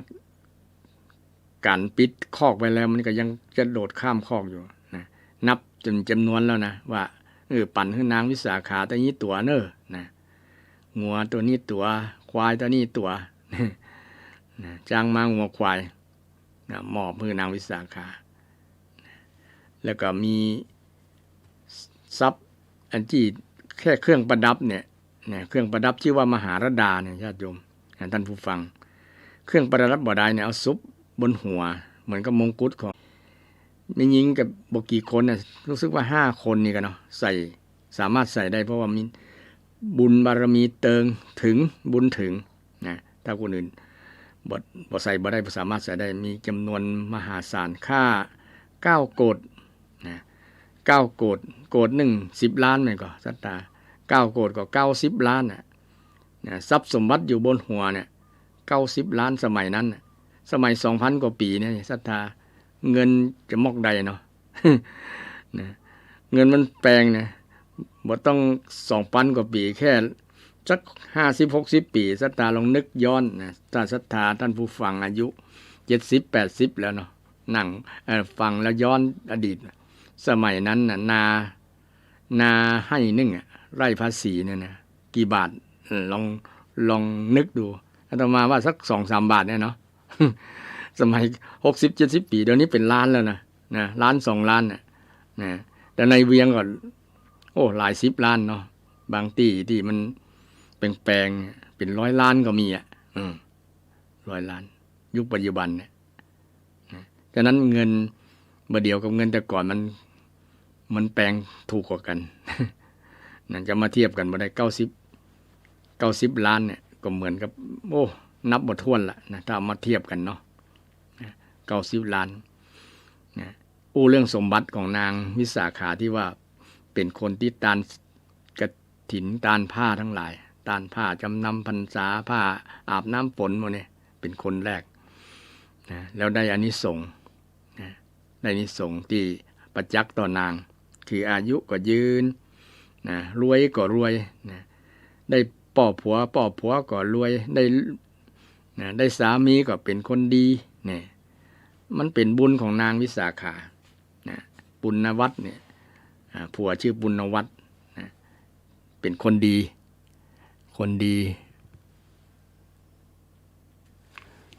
ที่หายากนะคนดีที่หายากที่จะเจอแต่นางได้พบกู้ดีๆนะพบกู้ที่สามีที่ดีแล้วก็เป็นคนรวยด้วยรวยทรัพย์สินเงินทองทรัพย์สินสลิงคารทั้งหลายนะเอามาบวกกันเอามาเปาะกันนะ2ฝ่าย2คนยิ่งเป็นอภิมหาเศรษฐีเลยแต่นางก็บริจาคเป็นคนที่ใจบุญใจกุศลบริจาคทรัพย์ที่เอาเครื่องประดับที่ว่ามหาราดานะไปขายแล้วแปลงวัดชื่อว่าบุพารามนะเอาเครื่องประดับอย่างเดียวนะ90 โกฏเนี่ยไปขายนะขายได้แล้วก็มาแปลงวัดนะแปลงวัดให้พระสงฆ์องค์เจ้าอยู่ชื่อว่าบุพารามนะเพราะว่านางเคยลืมนางบ่ลืมแต่ว่าลืมบ่ยาวเพราะว่านางถือว่าจะเข้าวัดเข้าวาเนี่ยถ้าเอาจะเข้าไปฟังเทศน์ฟังธรรมอย่างนั้นจะเอาสิ่งที่ประดับประดาเกินนะ มันแก่บ่เหมาะบ่เปิงมานานแล้วเลยเอาไว้ที่หิมกำแพงนะรอบรั้ววัดนั่นแหละนะกองไว้เอาตั้งไว้วางไว้นะแต่พอขาปิกเนี่ยพอฟังเทศน์ฟังอย่างเสร็จแล้วขาปิกเนี่ยนะออกไปก็ไปสักหน่อยน่ะลืมนึกได้ว่าเอาลืมมันเครื่องประดับไว้ที่ข้างนั้นนะก็เลยบอกคนใจว่านะไปดูรุ่นยังอยู่ก็ไผเอาไปก็นะแล้วก็ถามตุเจ้าตัวเนอว่าถ้าเปิ้นไปยุบไปกำแล้วก็สละตาถึงเปิ้นเลยบ่ต้องเอามาละนะคนใจก็ไปพอดีพระอานนท์ไปหันก็เก็บไว้มาทูลกราบทูลพระพุทธเจ้าว่านางวิสาขาและลืมเครื่องประดับนี้ไว้พระอานนท์ก็กราบทูลรายงานพระพุทธเจ้าพระพุทธเจ้าก็ว่าดีละก็เก็บไว้ให้นางวิสาขาพอดีนางคนใจก็มาพอดีนางคนใจก็มากราบทูลว่ามาเอาเครื่องประดับไปให้นางวิสาขาเครื่องประดับนี้มีคนยุบผลกรรมหรือยังพระอานนท์ก็ว่าเขากรรมแล้วนางวิสาขาก็บอกว่าถ้ามีคนยุบผลกรรมแล้วมีตุเจ้ากรรมก็สละคือกับตังวัดเลยตังวัดเลยก็เลยกราบลาพระพุทธเจ้าแล้วพระอานนท์ไปรายงานต่อนางวิสาขานางวิสาขาก็อนุโมทนาสาธุโอ้ดีแล้วเราจะได้มีโอกาสแปลงวัดแปลงวาแปลงวัดแปลงวาด้วยเงินที่ขายเครื่องประดับเนี่ยที่แรกไป ไปกราบทูลพระเจ้านะกราบทูลว่าอันนี้ถ้ามีคนยุบผลกรรมแล้วข้าเจ้าจะเอาไปขอขายแล้วมาแปลงวัดแปลงวามาสร้างวัดสร้างวาชื่อว่าบุพผารามบุพผารามบุพผาแปลว่าดอกไม้นะส่วนไม้เป็นที่ลื่นลมหันคนไปคนมาไปหันแล้วก็เจริญตาเจริญใจเจริญตาเจริญใจอันนี้เป็นเรื่องราวของนางวิสาขาที่ได้อานิสงส์คือเป็นคนรวยแล้วก็มีผิวพรรณวรรณะดีข้อต่อมาอานิสงส์มีความงามงามงาม5อย่างอย่างที่กล่าวเบญจกัลยาณีเบญจกัลยาณีนี่เป็นอานิสงส์ของนางได้ถวายกฐิน นางได้ถวายกฐินนี่ต่อมาก็อานิสงส์ต่อมาก็คือได้ความสุขได้ความสุขมีความสุขสุขกายสุขใจช่วงที่นางได้ทำบุญจนที่แปลงวัดเสร็จแล้วเนี่ยนางได้ฉลองด้วยการฟ้อนอ้อมวัดบุพผารามอ้อมวิหารอ้อมเจดีย์แล้วก็มีปิติอิ่มน้ำตาไหลด้วยความดีใจปลื้มจิตปลื้มใจนางได้เปิงอกเปิงใจว่าเกิดมาในชาติเนี้ยได้มีบ่เสียชาติเกิดละได้ทำบุญได้แปลงวัดแปลงวามีความสุขเปล่งอุทาหรณ์คล้ายๆจมคนเดียวอันนั้นก็ได้ตานอันนี้ก็ได้ตานพระองค์อนุญาตโอ้เปิงอกเปิงใจอันนี้ก็ได้สร้างอันนี้ก็ได้แปลงนางว่าคนเดียวได้ยินอันทีนี้ตุเจ้าได้ยินก็มารายงานพระเจ้านางวิสาขาคงจะเป็นบ้าแล้วก็ท่านพระองค์ จมคนเดียวว่าคนเดียวนั่นลำคนเดียวนั่นฟ้อนแอนล่อวิหารถ้าจะเปลี่ยนเสียสติไปแล้วก็พระพุทธเจ้าก็ตรัสว่าไปว่าไปเรื่อยน นางเพิ่นมีปิตินะนางวิสาขามีปิติยินดีเพิ่นได้สมความมุ่งมา่ปรารถนาความปรารถนาของนางเนี่ยไว้ในอดีตชาติของเราเพิ่นว่าจะทำนั่นสร้างแปลงนั่นแปลงนี้ทำคุณงามความดีครบทุกอย่างนะมาตานวัดปุพพารามสร้างเสร็จแล้วก็เกิดปิตินะยินดีนะก็เลยฟ้อนนี่เป็นที่มาของปอยหลวงในสถาน างวิสาขาเนี่ยฟ้อนอ้อมนะวัดปุพพารามเนี่ยเป็นการฉลองแต่บ่มีดนตรีอย่างนะแต่ว่านาง นางฉลองด้วยความปิติยินดีของนางนะเฉลิมฉลองด้วยนางก็เป็นที่มาเวลาเปิ้นแปลงวิหารแปลงวัดแปลงวาที่ใดที่หนึ่งก็ตามเนี่ยก็เลยมีการฉลองนึกถึงนางวิสาขานี่แหละนะเอาแบบอย่างวิสาขาเพื่อเป็นกระตุ้นให้ปิติให้กุตุ้นบุญกุศลในจิตในใจมันเพิ่มขึ้นเนี่ยเป็นบุญเป็นกุศลนะไปเลยการสนองเจตนารมณ์ของกุศลนะกุศลที่มันเกิดขึ้นเนี่ยกุศลที่เกิดขึ้นยากสำหรับคนที่มีขี้จินะศรัทธาคนที่จิบ่มีใจที่อยากจะฮื้ออยากจะกินอยากจะตานเนี่ยนะกุศลเหล่านั้นเกิดยากกับใจคนที่มีความขี้จิทนีทีเหนียวนะนางวิสาขาเนี่ยเปิ้นบ่ทนีทีเหนียวนะเปิ้นรวยแล้วก็ตานอย่างสมฐานะสมแก่เพศแก่วัยของนางนะเหมาะสมเปิงควรดีครับ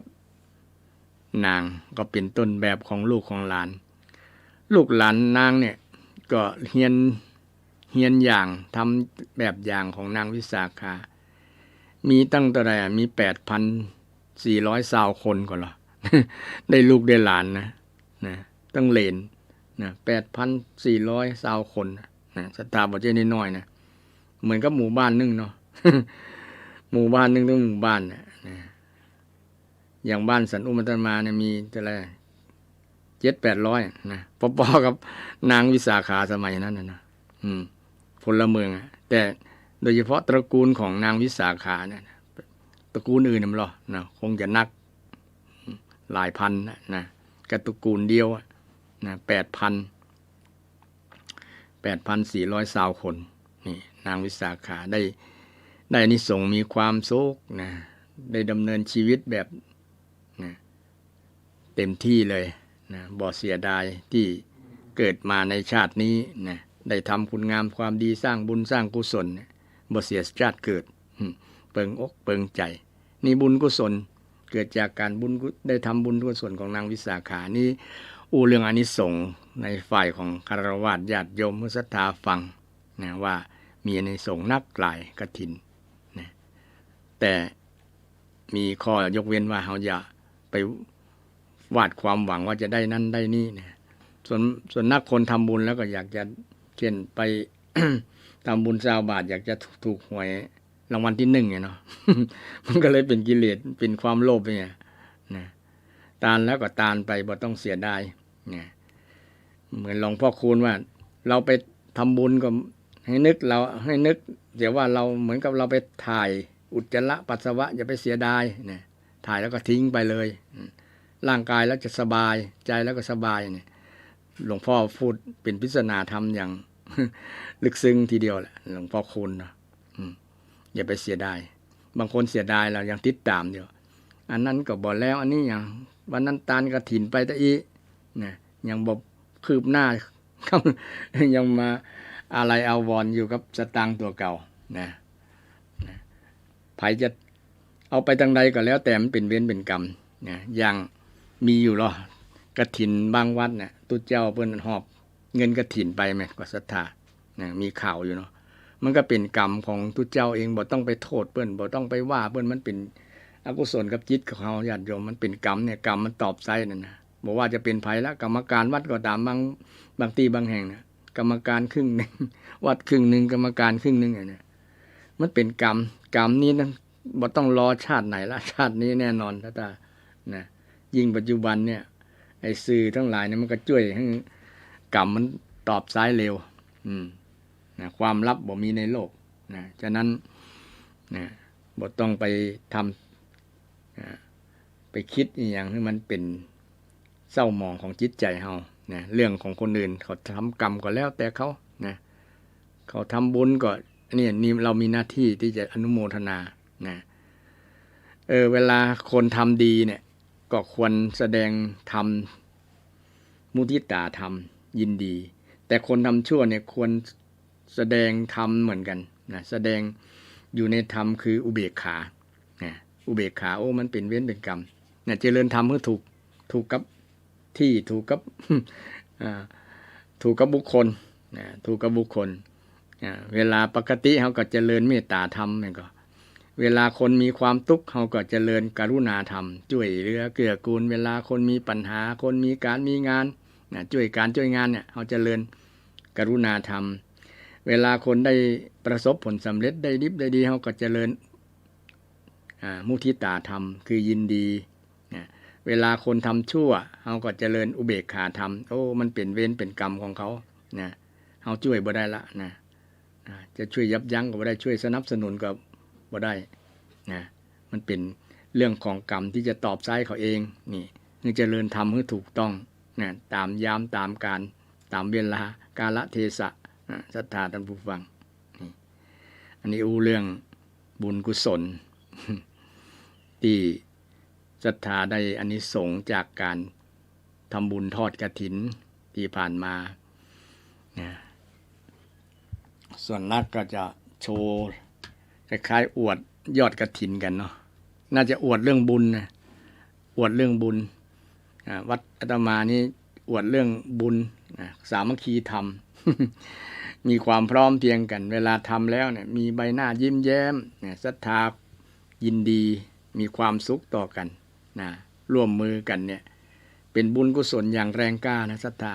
ไอ้ปัจจัยนี้เป็นผลเป็นผลพลอยได้ถ้าได้นักก็ดีแล้วแหละแต่ว่าเอาบ่เน้นเรื่องหมู่นั้นแต่เดี๋ยวนี้อวดกันอวดกันเรื่องยอดกฐิน วัดนั้นได้แต่อันจริงกฐินเป็นเรื่องผ้าเป็นเรื่องผ้าแต่ปัจจัยก็เป็นเรื่องสำคัญนั่นแหละแต่ว่าสาระสำคัญจริงๆคือเรื่องผ้าแต่ธรรมะธรรมะความสามัคคีธรรมเนี่ยเป็นเรื่องเวลาเราทำบุญเนี่ยเป็นอานิสงส์ที่เราได้รับศรัทธาโดยเฉพาะกฐินสามัคคีทำหลายๆคนทำหลายๆที่หลายๆบ้านมาพร้อมกันโดยมีจุดส่วนรวมคือพุทธศาสนาวัดวาเนี่ยหรือว่ามีครูบาอาจารย์บางรูปบางตนเฮาศรัทธาเนี่ยเฮาก็มีศูนย์รวมจิตใจที่นั่นเฮาศรัทธาในคำสอนของครูบาอาจารย์รูปนั้นเฮาก็ไปร่วมทำบุญร่วมทำบุญกับวัดของท่านอันนี้ก็เป็นเจตนารมณ์เป็นกุศลธรรมเป็นกุศลธรรมที่จะเกิดขึ้น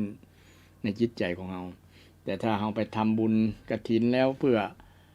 นั่นเพื่ออันนี้นะเพื่อเอาหน้าเอาตาเพื่ออวดกันนี่ก็จะเป็นกิเลสนะญาติโยมเป็นเหตุแห่งความแตกสามัคคีก็มีล่ะทำบุญอวดกันก็มีล่ะ ทำบุญอวดกันก็บทสนับสนุนนะศรัทธาทำบุญแล้วมันสบายจิตสบายใจทำบุญจริงๆเป็นบุญบริสุทธิ์เนาะเป็นบุญบริสุทธิ์แต่ส่วนนักก็จะอาศัยบุญกฐินนี่แหละเนาะเป็นการที่จะสร้างถาวรวัตถุเพราะว่าเป็นโอกาสดีที่ญาติโยมจะได้ทำถ้าบ่ได้มีบุญกฐินเป็นข้ออ้างเป็นเหตุนี่มันก็ยากยากที่จะญาติโยมจะเสียสละปัจจัยนักๆหลายๆที่จะมาบูรณะมาส่งเสริมมาบำรุงทนุบำรุงพุทธศาสนาวัดวาศาสนาให้เจริญรุ่งเรืองคงถาวรก็เป็นกุศโลบายอย่างหนึ่งเหมือนกันในการทำบุญทอดกฐินฉะนั้นศรัทธาญาติโยมก็เข้าใจตามนั้นเนาะใครมีอย่างจะสนทนาธรรมตัวก็ยังมีเวลาอยู่สัก 4-5 นาทีเดี๋ยวนี้ก็2:52-53 นาทีแล้วกลิ้งกลางมาได้เน้อนะ053-114332 053-114332ฟังอยู่ตั้งใด นะทีแรกก็ว่าจะเรื่องรอยกระทงคงหมดเวลาก่อนเอาไป พุธหน้าเนาะนะว่าการประเพณียี่เป็งเนี่ยมันมีประเพณีลอยกระทงเนี่ยเปิ้นทำเพื่ออย่างก็มีปริศนาธรรมอยู่ก็พอสรุปได้ว่าทำเพื่อบูชาคุณแม่น้ำทำบูชาคุณพระพุทธเจ้าลอยพุทธบาทนะแล้วก็บูชาคุณของพระอุปคุตนะแล้วก็ทำตามประเพณีเพื่อความรื่นเริงบันเทิงนี่วัตถุประสงค์ในประเพณียี่เป็งประเพณีลอยกระทงก็มีประมาณนั้นนะวันหน้าวันตาจะนำมาเล่าโดยเฉพาะเรื่องวงกฏนะมีเรื่องแม่กาเผือกพระพุทธเจ้า5 พระองค์เนี่ยนำมาเล่าศรัทธาฟังกักติดค้างไว้ก่อนเพราะว่าวันนี้จนเวลาหมดเวลานะก็ขอนำรายการจากท่านผู้ฟังไปก่อนนะวันพุธหน้าปะกันใหม่นะวันนี้ก็ขอให้ศรัทธาที่ฟังรายการอยู่ทุกท่านทุกคนมีสุขภาพแข็งแรงนะได้รับอานิสงส์จากการทำบุญกฐินลอยกระทงนะมีความสุขกายสุขใจนะมีพลามัยสมบูรณ์แข็งแรงนะเจริญไปด้วยอายุวันนะสุขภระทุกท่านทุกคนเทินเจริญพร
ต้องหาก่อน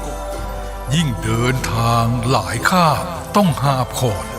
เครื่องกินนอนมากมายสะพายเต็มเสบียงบุญชาติหน้าไม่กลัวหนักเพียงรู้จักเก็บออกถนอมเข้มบุญกิริยาวัตถุลุอิ่มเอมจะปรีเปรตเต็มหลับด้วยธรรมาทั้งทานศีลภาวนานำพาให้สู่แดนไกลสวงสวรรค์สุขหันษา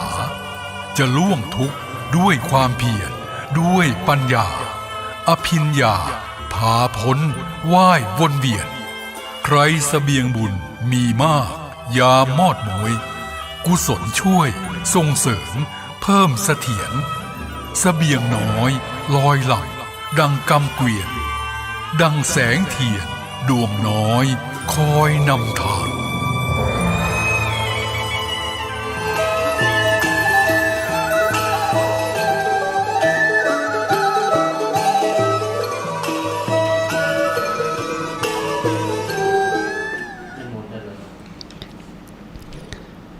ขอนอบน้อมเอาคุณแก้ว3ประการมาเป็นที่จังที่เพิ่งที่ระลึกกราบกล่าวะครูบาอาจารย์ทุกๆรูปที่รับฟังสถานีเครือข่ายของคลื่นสีขาวที่ท่านอาจารย์ท่านพระครูอภิวัฒนวิกรมเจ้าของรายการสารธรรมยามแรง จะเชื่อมต่อสัญญาณกันไปเจริญปอนคณะสัทธาท่านผู้ชมท่านผู้ฟังทุกท่านมันมีผู้ชมเนาะวันนี้บัดได้ถ่ายทอดทางภาพกระผมหรืออาตมาพระครูสุเมธธรรมเสวีเจ้าวาดวัดมณฤษีหรือวัดปากตังสามัคคีก็ได้มาเป็นแขกมาร่วมรายการสนทนาธรรมกับท่านอาจารย์ท่านพระครูอภิวัฒนวิกรมผอ.สถานีคลื่นสีขาวของเขาทุกวันพุธเวลาบ่าย3 โมงถึง5 โมงแรง ช่วงนี้เจ้าของรายการไม่ได้มาเพราะว่ามีการสอบนักธรรมโทนักธรรมเอกทั่วประเทศพร้อมกันสอบกัน4 วันตั้งแต่บ่ายโมงถึง4 โมงแรง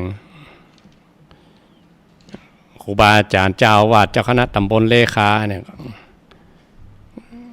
พระภิกษุหนุ่มเนนน้อยก็ต้องไปกันเนี่ยไปสอบก็มีไปเป็นกรรมการสอบก็มีครูบาอาจารย์ท่านผู้เฒ่าก็ไปนั่งให้กำลังใจลูกหลานก็มีเดี๋ยวนี้ก็ยังมาเลิกกันเด้อที่อำเภอดอยหล่อนี้จัดกันที่วัดพระธาตุคงขาววัดของหลวงพ่อสุนทรธรรมานุโยคหลวงพ่อที่ปรึกษาเจ้าคณะอำเภอดอยหล่อสำหรับที่อื่นๆก็แล้วแต่ครูบาอาจารย์จะจัดกันอำเภอไผ่อำเภอมันที่ดอยหล่อนี่มีนักเรียนสอบก็ประมาณ30 กว่าตน30ก็บัดได้ยินชัดได้แต่30 ปลายถ้าพูดถึงสถิติสัมมโนประชากรของพระเนรโอ้พอละลดลงไปติ๊กๆเนาะแต่ก่อนเต็มเบิดเป็น200-300สอบนักธรรมเตืองเนรน้อยปลอกปอกแป๊กเนาะโอ้พอมนหูมนตาแต่ก่อนได้ยินข่าวว่าเอาไม่ใช่ได้ยินข่าวอ่านพลเมืองประเทศไทยมี48 ล้านคนมีตู้เจ้า 6-7 แสนแต่นี่มี70 ล้านคนมีตู้เจ้าพระเนรก็ประมาณ200,000 กว่าในพรรษานะที่สำรวจออกภาษากษีกันสำหรับคนที่บวชแบบรัชพัฒน์คนของราชการมาบวชออกภาษากษีกันไปลากันไปจำนวนตู้เจ้าพระเนรเขาก็น้อยลงไปติ๊กว่าหน่อยเนาะเป็นตาศรัทธาเขานั่นน่ะส่งลูกหลานไปเรียนมอกันเนี่ยหมด น้อมนึกถึงกรรมตุลุงทองวัดโสพนารามแม่ริมตุลุงบอกว่าคนที่เรียนเก่งๆกับไปตั้งแพทย์ตั้งหมอตั้งวิศวกรอย่างนั้นเรียนเก่งหรอก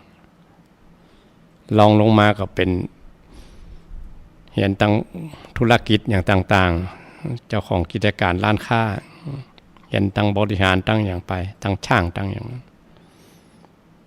ที่ขี้เปิดขี้ปาไปฝากตุลุงคนไปไอ้นี่มันปึกนะตุลุงนะเต็กมันแต้ๆเนอะ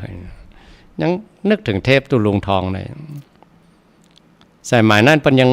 ยังเลือกให้ครูบาอาจารย์มาอบรมสั่งสอนจะคนหนึ่งนะเข็นเอา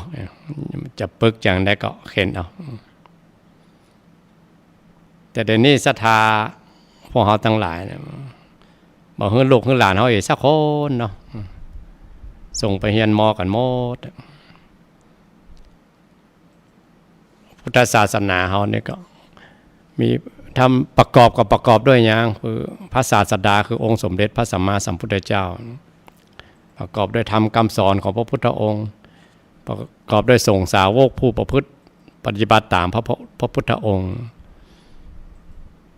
จะเป็นสมมุติสงฆ์อริยสงฆ์กับบ่ฮู้น่ะคือว่าสงฆ์นุ่งเหลืองห่มเหลืองลูกศิษย์ของพระพุทธเจ้าหมด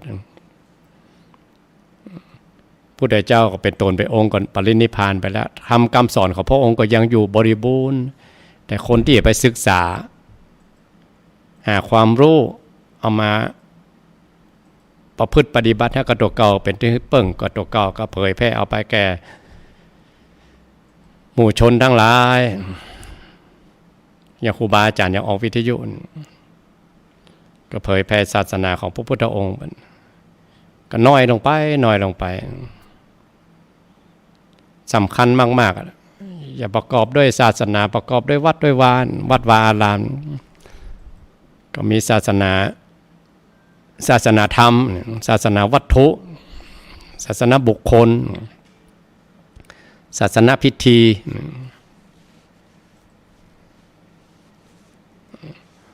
ศาสนาธรรมเนี่ยพร้อมอยู่แล้วแหละ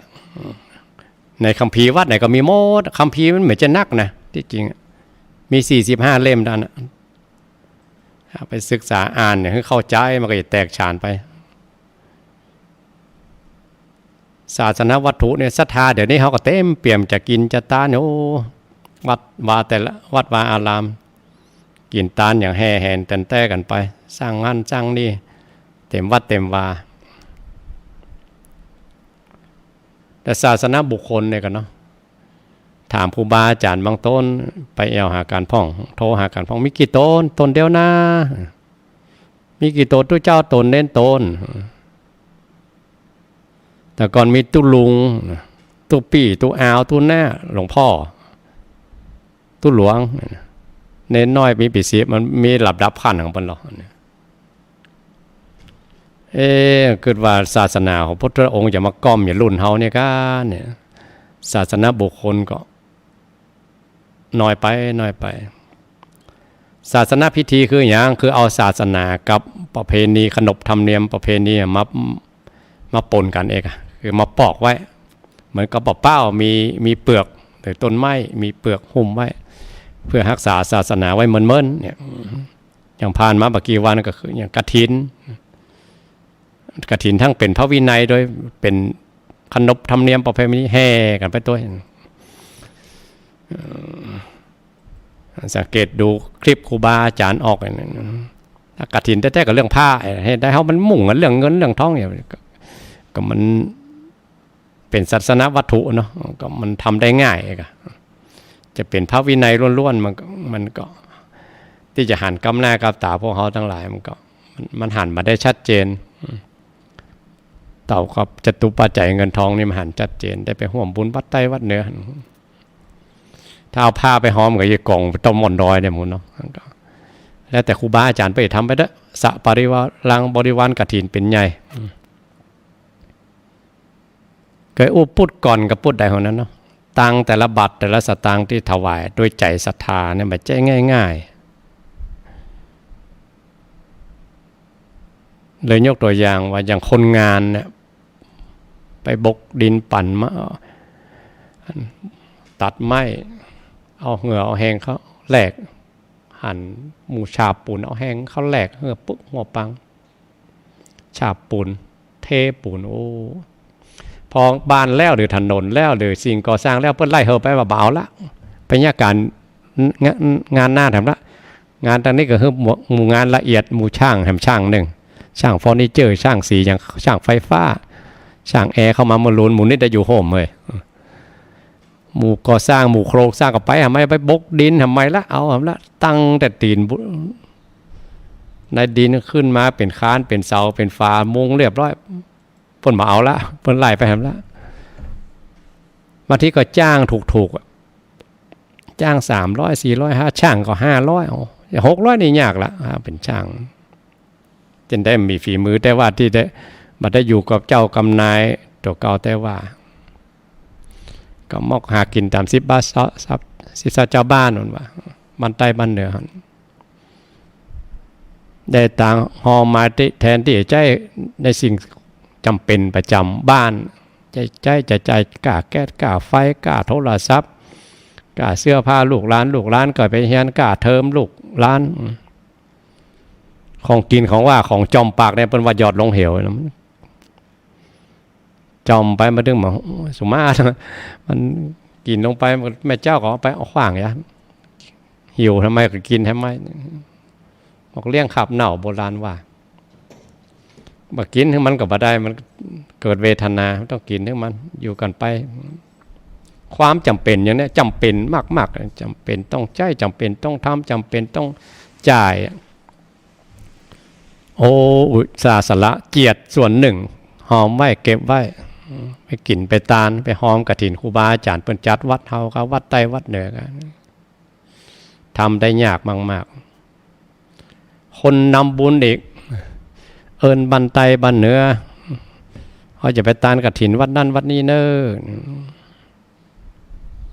ศาสนวัตถุนี่ก็สำคัญจะครูบาอาจารย์จะแปลงหั่นแปลงนี่แปลงโบสถ์แปลงวิหารแปลงกำแพงมันจึงมีสิ่งก่อสร้างคนโบราณถึงบอกว่ายากอย่างบ่ยากเท่าปฏิสังขรณ์ถอนอย่างบ่ยากเท่าถอนมานะทิฏฐิยากปฏิสังขรณ์เพราะปฏิสังขรณ์แปลได้2อย่างสร้างใหม่ขึ้นมาแล้วมันรู้แล้วซ่อมโดยโกนอันนี้เรียกว่าปฏิสังขรณ์แปลงใหม่ก็แปลงไปซ่อมไปแปลงไปลุไปสร้างไปน่ามาถึงยากเพราะอย่างเพราะมันต้องทำเต้าตายภาระของตัวหลวงนั่นแหละมรณภาพมาได้ก็ย่างกันมาอันหาตรงตู้หลวงวัดใต้วัดเหนือเพิ่นสร้างคือเรื่องข้างล่างเดี๋ยววัดใต้เพิ่นมีป้อยหลวงละวัดเหนือเพิ่นมีป้อยหลวงละเดี๋ยวศรัทธาไปแย่ตู้หลวงตู้วัดใดวัดเฮาอีกมีป้อยหลวงฮะข้าเจ้าก็ไปหอมวัดนั้นวัดนี้หลายรอบแล้วนะเนี่ยวัดเฮาก็มาได้ปล่อยได้บนสักเตือเดี๋ยวซุบซิบทุกเจ้าวัดเฮาหน้าบอกกว้างได้ซ้อกฐินซ้อผ้าป่ามาแปลงกันศรัทธามาก็ไปตามพวกนั้นเนาะ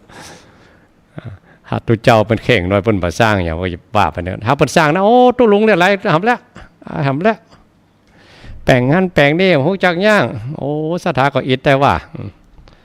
ตุย่างพองได้ก็หาเนี่ยเต็มวัดเต็มว่าจบว่ามีที่สร้างเรายังสร้างอยู่ตุลุงทุกปียังสร้างแถมอยู่เป็นภาระกับข้าเจ้าของเนี่ยบอกบุญบันไดบ้านเหนือถึงแม้จะว่าอย่างใดจะนี่อย่างใดก็จะสิ่งเหล่านี้ก็คือบุญบารมีของพวกเราทั้งหลายนะเนาะสถานเนาะสร้างวัตถุสิ่งของขึ้นมาสักอย่างหนึ่งเป็นอนุสติที่ได้ชัดเจนหรอพอหันแวบขึ้นมาโอ้นี่เราได้แปลงได้สร้างได้โฮมก็ครูบาอาจารย์บรรลุนี่แบบเจนนอกแบบเนาะพระองค์บอกอนุสติคือเรานึกถึงว่าเขาได้ตาลถ้ามันหันวัตถุโจ้โพมันหันได้ชัดนึกถึงว่าเขาได้ตาลเขาไปแจ้งเขาติดกินติดตาลที่เขาได้ทำมาใจนะเขาได้ทำไปแล้วแล้วนึกมาได้ก็มาขัดเกลาจิตใจมันก็ฝนมีดมันขี้ลืมไปกับฝนไม่มีดมันขี้ลืมว่าฝนไม่ฝนเข้าจนมีดคมได้เลยว่าสติปัญญาเต็มรอบเกิดเป็นมรรคญาณตัดโป๊กไปเลยจาคานุสติเป็นมรรคญาณได้อะไรมันแปลไปได้ก็ต้องเจริญสติปัฏฐาน4กะศรัทธามีโอกาสไปอ่าน หนังสือเล่มที่20เนี่ยหน้า37เรื่องอนุสติ10เอกธรรมบาลีพระองค์ตรัสไว้เลยอนุสติ10อย่างปาไปถึงพระนิพพานได้หมดเลยอนุสติทุกข้อไผ่เอากำโพกำคุมที่ไหนมาว่าเนาะอนุสติคือสมถกรรมฐานไปบ่ถึงไหนแล้วงานหลักฐานมีเนี่ยพยานมีไปเปิดดูชัดเจนถ้าจะเถียงก็ไปเถียงพระไตรปิฎกเนาะผลกล่าวไว้ชัดเจนว่าคนใดระลึกถึงผลกินผลการผลต้านของตัวเก่าที่ได้ทำไว้จนเต็มรอบอนุสติตัวนี้จนเต็มรอบทำโดยอนุสติเป็นอัปปละภาคะเจตนานึกถึงที่เขาได้ทำเลยปลื้มม่วนบุญจุ่มใจอึกนึกอันนั้นก็ได้แปลงอันนั้นก็ได้ทำอันนี้ก็ได้สร้างแล้วอิ่มอกอิ่มใจในบุญแม้แต่ไปพระนิพพานในโพชฌงค์พระองค์บอกเมื่อมีปิติไม่ใช่ไปแบบแห้งๆแรงๆใช่ไหมเมื่อมีปิติหล่อเลี้ยงใจไปเพราะคนไหนได้เจริญสมถกรรมฐานวิปัสสนากรรมฐานต่อไปด้านหน้าจะเจอแต่ทุกข์จะหันทุกข์ในสังขารทุกข์ของโลกวัฏสงสารทุกข์สปาทุกข์ก็เอาตัวเนี้ยมาคือความจุ่มจื่นแก่ใจตัวพลังบุญที่เขาทั้งหลายได้ทำนะบุญทั้งหลายสั่งสมนักเข้าเป็นบารมีหรอบารมีคือสิ่งที่สั่งสมให้เต็มมี10อย่างเอามาเป็นกำลังเกิดเป็นมรรคญาณต่อไปต่างหน้านั่นพวกเขาทั้งหลายเวลาเขาได้กินได้ทานวัดใต้วัดเหนือก็ดีวัดเฮาก็ดีอย่างน้อยก็วัดเฮาไว้ก่อนผ่านไปผ่านมาโอ้นะเขาได้แปลงแล้วซุ้มประตูนี่ได้แปลงแล้วเนี่ยเสาวิหารนี่เขาก็หับต้นแล้วเนี่ยหลังคาเนี่ยเขาหับแผ่นนึกอย่างเอ็นโอ้ตอนนั้นมันยากแตะยากว่าสตางค์จะหาได้กำปั้นกำมือเนี่ยโอ้มันอย่ามาเคาะกว่าจะเก็บได้เนาะบางทีตังในบ้านเหลือ20 บาทยากแสนยากนะอุตสาห์สละบักกินมาใจละหอมตุ้ลุงจะ10 บาทด้วยพลังอันแก่กล้าความเพียรอันแก่กล้าศรัทธาอันแก่กล้าขนาดนั้นตอนหลังก็หิมากล้าขึ้นมาตังมักหมื่นมักแสนในตาลได้สบายบุญมีเสียตัวหนึ่งเนี่ยสติปัญญาก็หลงเรื่องห้อมกล้าห้อมคายห้อมการทำงานมีโอกาสได้ทำเอกลาภต่างๆสติปัญญาทำมาหากินมันก็หลงเรื่องครูบาอาจารย์ศรัทธาลองสังเกตเวลาปฏิเทศเพิ่นไม่ใช่ว่าเฮียนนักขยันนักมันนักจะรวยเพิ่นไม่ใช่บอกอันนะมันบอกทานทำให้รวยศีลทำให้งามเจริญเมตตาภาวนาทำให้มีสติปัญญาเป็นเลิศมันมาอย่างไรเนาะทานทำให้รวยอันนี้นึกถึงท่านพระครูกัลยาณปราโมทย์วัดม่อนห้วยแก้วท่านบอกว่าท่านอยู่กับครูบาวัดฝรั่งครูบาเจ้าเป็นมรณภาพอายุ100 กว่าปีครูบาบอกว่ายิ่งให้ยิ่งมายิ่งฮือยิ่งมาพวกเขาทั้งหลายมันก็ฮือแต่ก่อนแล้วจะมาเคยได้ยินตุลุงเชื่อเล่าอันนี้จะเอามาจากตำราไหนครับแต่ตุลุงเชื่อเป็นเล่าให้ฟังในวิทยุเลยได้จำกรรมเป็นมาว่าไอ้หนุ่มคนหนึ่งมันจะไปเฝ้าพระพุทธเจ้าเหรอผ่านไปหันอันคนมันเป็นบ้าเป็นใบเนาะมันจะเป็นบ้ามันบอกปากถามไอ้หนุ่มคนนี้มันตุ๊กมันยากฮิมาหน่อยได้มาก็เสียไปได้มาก็มันจะมีต้องอันน่ะสมมติว่ามันหาได้100มันเกิน100ขึ้นมากันถ้าเป็นผลการเกษตรก็นูครบไว้ยะมันถึงฮิบ่มากล้าบ่คืนมันถึงมอกอันน่ะอยากแล้วก็สงสัยไปเฝ้าพระพุทธเจ้าก็เห็นอันนี้เรื่องเปิ้นเล่าว่าแล้วก็ยืมกำอูเปิ้นมาเหมือนกันเมื่อตัวเองทำมาหากินมาขึ้นนี่ก็ไปเดินทางไปแล้วไปปะใส่ครอบครัวนึงเปิ้นลูกสาวเปิ้นบ่ปาก เพื่อขอฝากกรรมไปวันเหตุใดแล้วลูกสาวเพิ่นบ่ปากห้ามกรรมเตียวไปแถมไปปะใส่เต่าอู้ได้นะเต่าในนิทานมันอู้ได้เหตุใดเต่าบรรพบุรุษของมันกลายเป็นเซียนหมดมันเหาะขึ้นฟ้าหมดแล้วมันเป็นอย่างมันบ่ได้เป็นเซียนด้วยเพิ่นมันอายุเป็นพันปีมันเต่าในนิทานเนาะเตียวไปหันไปปะคนเฒ่าว่ามันบำเพ็ญเพียรมาเป็นพันปีแล้วกึ่งเทพกึ่งเทวดาศกไม่เต่าก็แก๊กมาได้จะได้ไปเป็นเซียนด้วยเพิ่นน้อนะบรรพบุรุษท่านทั้งหลายพันบำเพ็ญกันเพียงหลักร้อยปีแล้วนะเพิ่นได้เป็นเซียนได้เป็นเทวดาได้เป็นเทพเจ้ากันหมดมันมาได้เป็นสักเตือมันเป็นอะไรอย่างน้อไปเป็น4คำถามเนาะคำถามของคนเฒ่าศกแม่เต้ามาคำถามของเต่าคำถามของเศรษฐีที่ลูกสาวบ่ปากและคำถามของตัวเก่าตัวว่าเหตุใดมันฮิบมากล้าบ่ขึ้นไปถึงอันนี้เป็นเล่าว่าที่ว่าเป็นเล่าว่าพระพุทธเจ้าก็บอกที่คนเฒ่ามันเตียวที่มันบ่ได้เป็นเซียนเพราะมันติดไม่เต้ามันสวะไม่เต้าก็ได้เป็นนึงอ่ะที่เต่าที่มันบ่ได้เป็นเพราะมันติดกระดองมันหักกระดองมันนับไปถ้ามันละกระดองมันก็ได้เป็นเซียนนะตีไม่ยิงมันบ่ปากเพราะมันบ่ปะเนื้อกู้มันถ้ามันปะเนื้อกู้มันปากตัวเอี้ยตอบ3คำถามได้เอี้ยมีคำถามที่4มันก็บ่เลยได้ถามคำถามมันสักคำมันก็เลือกเหมือนกันเนาะโอ้มันหันความสำคัญโอ้ไม่ยิงคนนั้นมันอินดูเปิ้นมันบ่ปากเปิ้นเดือดร้อนกับเขาว่าเขาเดือดร้อนเขาคนเดียวเต่านั้นบำเพ็ญเป็นร้อยปีคนเฒ่าบำเพ็ญเพียรเป็นร้อยเป็นพันปีน่าอินดูเปิ้นกว่าน่าอินดูเฮาเนี่ยมันนึกถึงคนอื่นก่อนที่ไม่นึกถึงตัวเก่าพอไปบอกคนเฒ่าคนนั้นก็สวะไม่เต้าก็เป็นเซียนไปเลยกระดองเต่าติดกระดองสวะกระดองตัวเก่าก็เป็นเซียนไปเลยปีกไปถึงบ้านที่เศรษฐีลูกสาวเศรษฐีหันไอ้ที่ฝากกรรมมันมาแล้วตักเลยเป็นนิทานเนาะนิทานบอกภาษาฝรั่งเนี่ยนะว่าแฮปปี้เอนดิ้งจบแบบมีความสุขมันได้เป็นคนยากจนแล้วเปิ้นมาสรุปท้ายนิทานบอกว่าที่มันได้สุขสมหวังในสมบัติในโลกนี้ก็เพราะมันเหมือนนึกถึงคำถามของตัวเองที่ตอบคำถาม3ข้อมันเอานึกถึงคนอื่นก่อนตัวเองบ่ต้องถามแล้วไอ้ตุ๊กจะยากได้ก็แค่ตัวเขาเองมูลนั้นเขาบำเพ็ญเพียรเป็นพันปีตุ๊กก็ถึงครอบถึงครัวเนี่ยเขามีความตุ๊กละเฮาอานิสงส์ที่นึกถึงคนอื่นเนี่ยใจมันแผ่กว้างสมบัติทั้งหลายก็ย้อนมาหาตัวเก่าพวกเขาทั้งหลายเหมือนกันสร้างตานะบารมีหรือสร้างสิ่งที่เป็นประโยชน์กับคนหมู่หลาย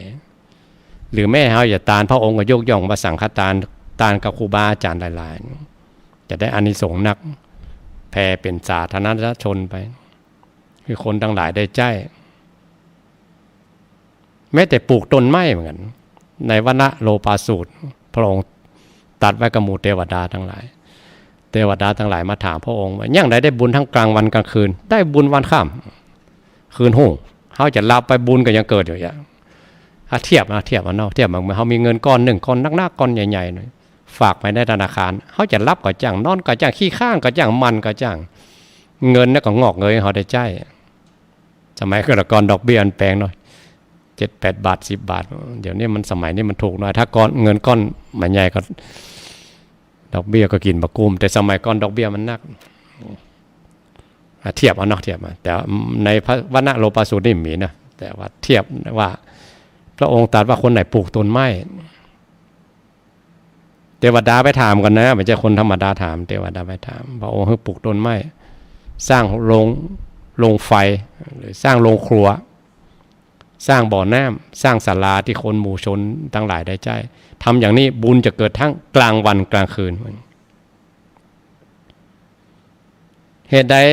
ถึงเกิดทั้งกลางวันก็เพราะคนหมู่หลายมาใจหรือสร้างพุทธรูปเหมือนกันหลวงพ่อขอมวัดไผ่ลงวัวหลวงพ่อฤาษีลิงดำวัดท่าสูงครูบาอาจารย์ท่านผู้เฒ่าเราเนี่ยมรณภาพไปแล้วเนาะหลายปีแล้วท่านจะยกย่องคนที่สร้างพุทธรูปหลวงพ่อบอกว่าถ้าได้สร้างตั้งแต่4 ศอกขึ้นไปชำระหนี้สงฆ์ได้ชำระหนี้เก่าถ้าถึงตัวเก่าไปถึงกับทำอนันตริยกรรมนะบุญสร้างพุทธรูปนี่หลีกคือหมดบุญอย่างอื่นหรือกรรมไม่ต้องมาใจบุญกรรมอย่างอื่นจะเว้นไว้ก่อนแต่ถ้าบัดได้เป็นพระอริยเจ้าอย่างก่อนก็จะต้องไปนะเพราะกรรมมันมาหายเนาะต้องไปสร้างไม่รุนแต่ว่าอาสันกรรมที่มันอยู่เป็นงัวปากคอกสิ่งเหล่านี้ที่ให้ผลก่อนหรือให้อานิสงส์มากมายนี่อาสงส์นักเพราะอย่างเพราะทำกับคนหมู่หลายจะได้อานิสงส์นักบุญนักครูบาอาจารย์เป็นถึงบอกอย่างได้บุญนักต้องมีเนื้อนาบุญมีศรัทธาตัวเขาเองซึ่งเป็นทายกทายิกามีศรัทธาอันยิ่งในพระพุทธศาสนานี้มีของกินของทานวัตถุนี่แปลว่าเรื่องราวก็ได้มีเรื่องกฐินก็เรื่องยี่เปงก็เรื่องปีใหม่ก็เข้าภาษาออกภาษานี่คือเรื่องราวปราบลบเรื่องราวขึ้นมาก็มีเนื้อนาบุญรองรับยิ่งเนื้อนาบุญนักก็ได้บุญนักหรือพวกจิตอาสาพวกที่ทำกู้ภัยจิตกู้ชีพกู้ภัยที่ช่วยชีวิตคนหรือยังหมออย่างเนี้ยเวลางานเขาก็เป็นเวลาทำบุญเหมือนกันนะเงินเดือนเงินดาวเรื่องกินเรื่องว่านะก็ว่ากันไปเป็นงานรักไปแล้วล่ะแต่ของแถมที่มาช่วยชีวิตคนถึงคนยกตัวอย่างพายอย่างยะสะกุลบุตรจาติก่อนเป็นชอบเผาศพมันถามครูบาอาจารย์เดินสถานเนาะที่นักเรียนนักธรรมถึงได้เรียนกันหมดประวัติยะสะกุลบุตรเพิ่นได้สร้างบุญอย่างมาชอบเผาศพที่มีญาติบ้านใต้บ้านเหนือหัวข่าวว่าไฟตายไปหมดไปเผาหมดอะถ้าประเพณีเปิ้นฝังก็ฝังถ้าประเพณีที่เปิ้นเผาก็เผาจนภาพนั้นติดหูติดตาแต่บ่มีพระพุทธเจ้าบังเกิดขึ้นในโลกมรรคายานก็เลยบังเกิดคือโลกวัฏสงสารมันมาล่มหันอนิจจังละหันร่างกายมันบ่เที่ยงแต่บุญนั้นบ่หายก็ติดเป็นบุญเป็นบารมีเป็นกำลังบุญฝังเชื่อแห่งต้นโพนั้นไว้ในจิตในใจของยะสะกุลบุตรพอมาชาติสุดท้ายสถาเป็นพระภิกษุอรหันต์ทัดจากปัญจวัคคีย์โลพอดอาสีติมหาสาวกตนอื่นเป็นร้อยเป็นพันคนอื่นที่ได้เป็นพระมาหลังพระยะสะกุลบุตรหมดต้นเหตุของยะสะกุลบุตรทำบุญด้วยอะไรอย่างมาด้วยจิตอาสามันนะหมู่จิตอาสาเนี่ยบุญใหญ่อันนี้เหมือนกันเนาะถ้าเขาได้ทำบุญกับวัดกับวาตั้งกับพุงเฮียนหรือกับสิ่งที่เป็นสาธารณะแม้แต่ปลูกต้นไม้อย่างที่บอกเบื้องต้นตะกี้ที่เทวดามาถามพระพุทธองค์ว่าทำบุญอย่างได้บุญทั้งกลางวันกลางคืนปลูกต้นไม้ขุดบ่อน้ำสร้างศาลาเพราะคนมาตักกินน้ำมาใดจะเป็นบุญของคนสร้างเมื่อนั้นคนมาใจศาลาเมื่อใดก็เป็นบุญของคนที่สร้างบุญน่าจะไหลไปเลยคนสร้างพุทธรูปอย่างคนมากราบมาไหว้มหาชนมากราบเอาไปบุญน่าจะไหลไปหาคนสร้างต้นไม้สิ่งก่อสร้างที่เขาก่อสร้างหานี่มันยิ่งสร้างหรือยิ่งแปลงยิ่งมีอายุมันรู้ปฏิติ๊กรู้โดยโกนติ๊ก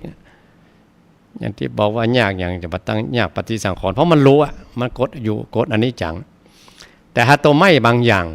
ต้นบักขามกับต้นไทรต้นพยุงต้นฉ่ำชาต้นอย่างที่มันอายุยืนเป็นร้อยปีมันจะว่าแจ้งพวกเขาทั้งหลายมันจะว่าแจ้งตัวเก่าใช่ไหมเขาตายแล้วมันยังบ่ตายได้นะแต่กิ่งแต่ก้านแกกสาขาใหญ่โตมโหฬารของมันต้นสนแปลว่าเรดวูดประเทศฝรั่งอายุเป็น2,000 กว่าปียังมีมัน 2,500 ปีถึง 3,700 ปีช่วงนั้นมันมีอายุช่วงนั้นเลยโอ้อายุยืนปานนั่นก็นต้นสนต้นไม้มันถึงจะหมดอายุไขมันตราบใดที่มันยังมีชีวิตอยู่มันก็ผลิตออกซิเจนให้แก่โลกตลอดมาบาขาดมันผลิตทั้งกลางวันกลางคืนเปลี่ยนกันไปเปลี่ยนกันมามันผลิตของมันตลอดถ้าไม่เมืองหนาวมันละใบมันก็รักษาตัวมันอย่าพอถึงหน้าดอกฤดูดอกไม้ผลิมันก็ผลิใบมาคือออกซิเจนแก่โลกอีกอย่างบ้านเฮาเนี่ยถ้าป่าไม้แล้งไงเนาะละใบหมดก็รักษาตัวมันฝนตกโป่งกันทั้งต้นแต่บางต้นมันโป่งก่อนโป่งแล้วถึงละใบตัวโกนไปปลูกต้นไม้ได้บุญคือออกซิเจนแก่โลกแล้วบ่ใช่บุญแก่แค่ต้นไม้บางทีครูบาอาจารย์บางรูปเนาะที่เปิ้นปิ้งเรื่องต้นไม้นะเพราะมีในพระสูตรหรอมีครูเจ้าตัวหนึ่งเตียวเข้าไปในป่าเปิ้นฝึกกรรมฐานมาอย่างเยี่ยมยอดละทำอย่างใดก็บัดได้เดินจงกรมนั่งสมาธิสุมาตะโกนปดานั่งสมาธิตีนอยู่เพราะแตกหลายรอบเลยเพี้ยนเล่าเขาบอกมีวาสนาเรื่องสร้างบุญสร้างกุศลประพฤติปฏิบัติเดินจงกรมได้ก่อแห้วนั่งสมาธิได้ก่อแห้วสภาวะอย่างก็ชัดเจนศีลอย่างเขาก็บริสุทธิ์ธรรมอย่างก็แต่เรื่องสภาวะธรรมของพระองค์นี้มันบักเกิดมันเป็นตาอย่างน้อเดินทุดงเหมือนนั้นลาครูบาอาจารย์มันนี่สมัยพุทธกาลแล้วนะเดินจาริกปลีกวิเวกจากหมู่จากฝูงเข้าป่าไปเลยเตียวไปแล้วเข้าไปในป่าเนาะตัวเองที่คลายเอาตัวเองที่มันเครียดมันนะเรื่องประพฤติปฏิบัติใช่เรื่องอย่างอื่นนะเครียดเรื่องการปฏิบัติเนี่ยนะเพราะบัดได้อะทำอย่างไรก็บัดได้เข้ามาในป่ามันบรรยากาศมันจะเฮ้ยก็หาเนาะต้นไม้มันหล่มลื่นเย็นสบายใจมันก็ผ่อนคลายมันกินลมชมวิวไปเนาะวิวนี่มันมีในภาษาฝรั่งเป็นภาษาฝรั่งมันมีในพระสูตรนะว่าคำอู้ไหลไปเนาะชมนกชมไม้ไปเตียวไปหั่นใบไม้แก่มันหล่นนี่กะโอ้เทียบว่ามันก็เฮาหรือคนทั้งหลายถึงเวลาวัยเฒ่าวัยแก่มันก็ต้องจากโลกนี้ไปเหมือนใบไม้ใบแก่ใบเหลืองที่มันหล่นนี่นะเนาะเนี่ยปึ๊กเข้าไปในจิตในใจเพราะข้อมูลอย่างมันมีเรียบร้อยแล้วตัวเองกับประพฤติมาเมินนั่นเนี่ยข้อคิดตัวอีอย่างป๊อดเนี่ยเตียวไปแหมไปหั่นใบไม้สีเขียวมันหล่นลงมาโอ้ใบไม้สีเขียวมันก็ไว้กลางคนไว้หนุ่มไว้กำเนี่ยเนาะกำลังเขียวยังบัดตันได้เหลืองแต่ใบยังบัดตันแก่ก็ร่วงลงมาเห็นแล้วเนาะเหมือนกับชีวิตคนเฮาเหมือนกันบัดได้เท่าด้วยเปิ้นตะกามบัดได้ตาฝ้าตาฟางบัดได้หูลึงบัดได้ผมงอกบัดได้หนังเหี่ยวด้วยเปิ้นบัดได้หลังกองด้วยเปิ้นตะกามบัดได้เท่าด้วยเปิ้นมาตายหนุ่มตายกำขนาดนี้เนาะก็อีกก็มีปึ๊กก็ไปในจิตในใจแล้วกันเนี่ยเตียวไปหั่นใบยอดมันกำลังพลิเอามาเป็นยอดอ่อนๆเนี่ยบ้านเฮามองยอดอ่อนวัน2วันนี้ไปหั่นต้นพังฮี้พังเฮือกหลังวัดมันโป่งกำลังเป็นตกแตกยอดอ่อนมาปุ๊ขึ้นมาก็ถึงอย่างเนี้ยเนาะว่าสมัยพุทธกาลพระหันตาเจ้าเลยนะไม่ใช่ธรรมดาพอไปหั่นใบไม้ยอดอ่อนมันจะเป็นธรรมะจัดสรรกันหรือเป็นพุทธานุภาพของพระองค์กับแต่เรื่องนี้เพิ่นไม่ได้กล่าวไว้เนาะนกจะมาซับนอนจะมากินอันนั้นก็อันมันแม่ไปเนาะแต่ว่าเปิ้นหั่นยอดมันหักลงมายอดตอนนั้นมันยอดอ่อนแต่นั้นมันก็ละเอกละอ่อนบางคนอยู่ในต้องจะมาหั่นโลกมันสกรรมออกมาใจจัดเกิดหรือมันเป็นละเอกละอ่อนไปแล้วพญามัจจุราชก็เอาไปแล้วรวบรวมทุกสิ่งทุกอย่างมันบัดเที่ยงดังนั้นเนาะมัคคายานะขิปปะพิญญาเกิดเป็นรัฐหันตาตอนยืนหั่นใบไม้หั่นยอดไม้มันหยอดลงมาต่อหน้าต่อตาวัดโดสถาอันนี้ส่งปลูกต้นไม้โยงไปถึงตุเจ้าเพิ่นได้เป็นพระอรหันตาก่อนนะสมัยพุทธเจ้าคนหลวงคนหลายได้ใจบุญจะย้อนมานักเลยนะ เข้ามาหาคนสร้างคนแปลงคนทำ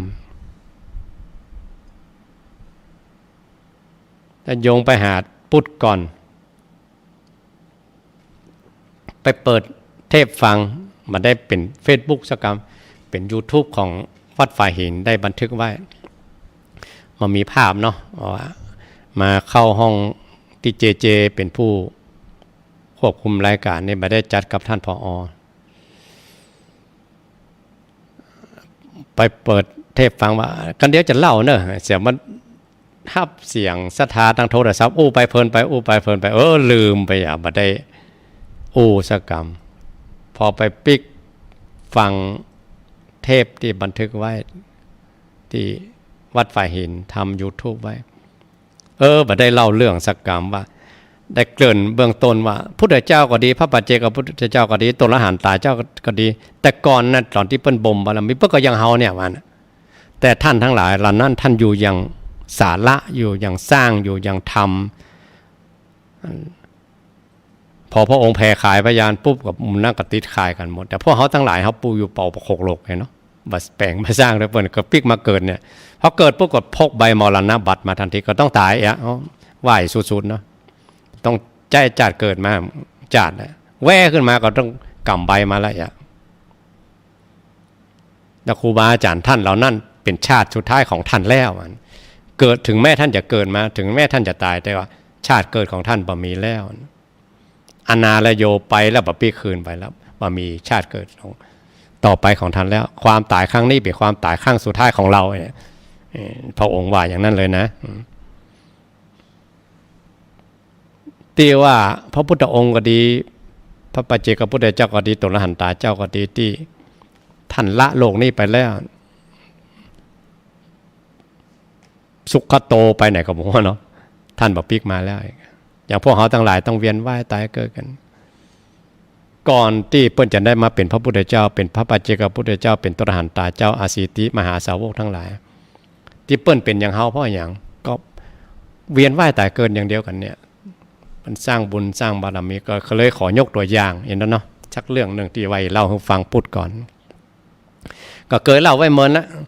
คนฟังจะชอบบ่ชอบเพราะนะแต่คนเล่านี่ม่วนฟังแล้วมันม่วนมันได้ข้อคิดดี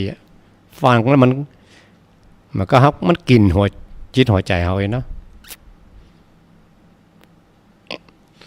กินหัวจิตหัวใจอย่างไรมันเฮาอยู่แล้วเฮาอย่างมาสร้างกึดอย่างนั้นว่าก็เขาน้อยใจต่อเขาเลยนะเขาอย่างพระสร้างพระองค์เมื่อเกิดมาอย่างเขาเนี่ยแต่เปิ้นสร้างถ้าเขาไปอยู่น้อยเนาะนั่นมาเล่าถึงว่าเล่าม่วนเล่าแล้วมาสอนตัวเก่าเนาะก็เลยอยากเล่าอีกถ้าจะไปรำคาญเนาะ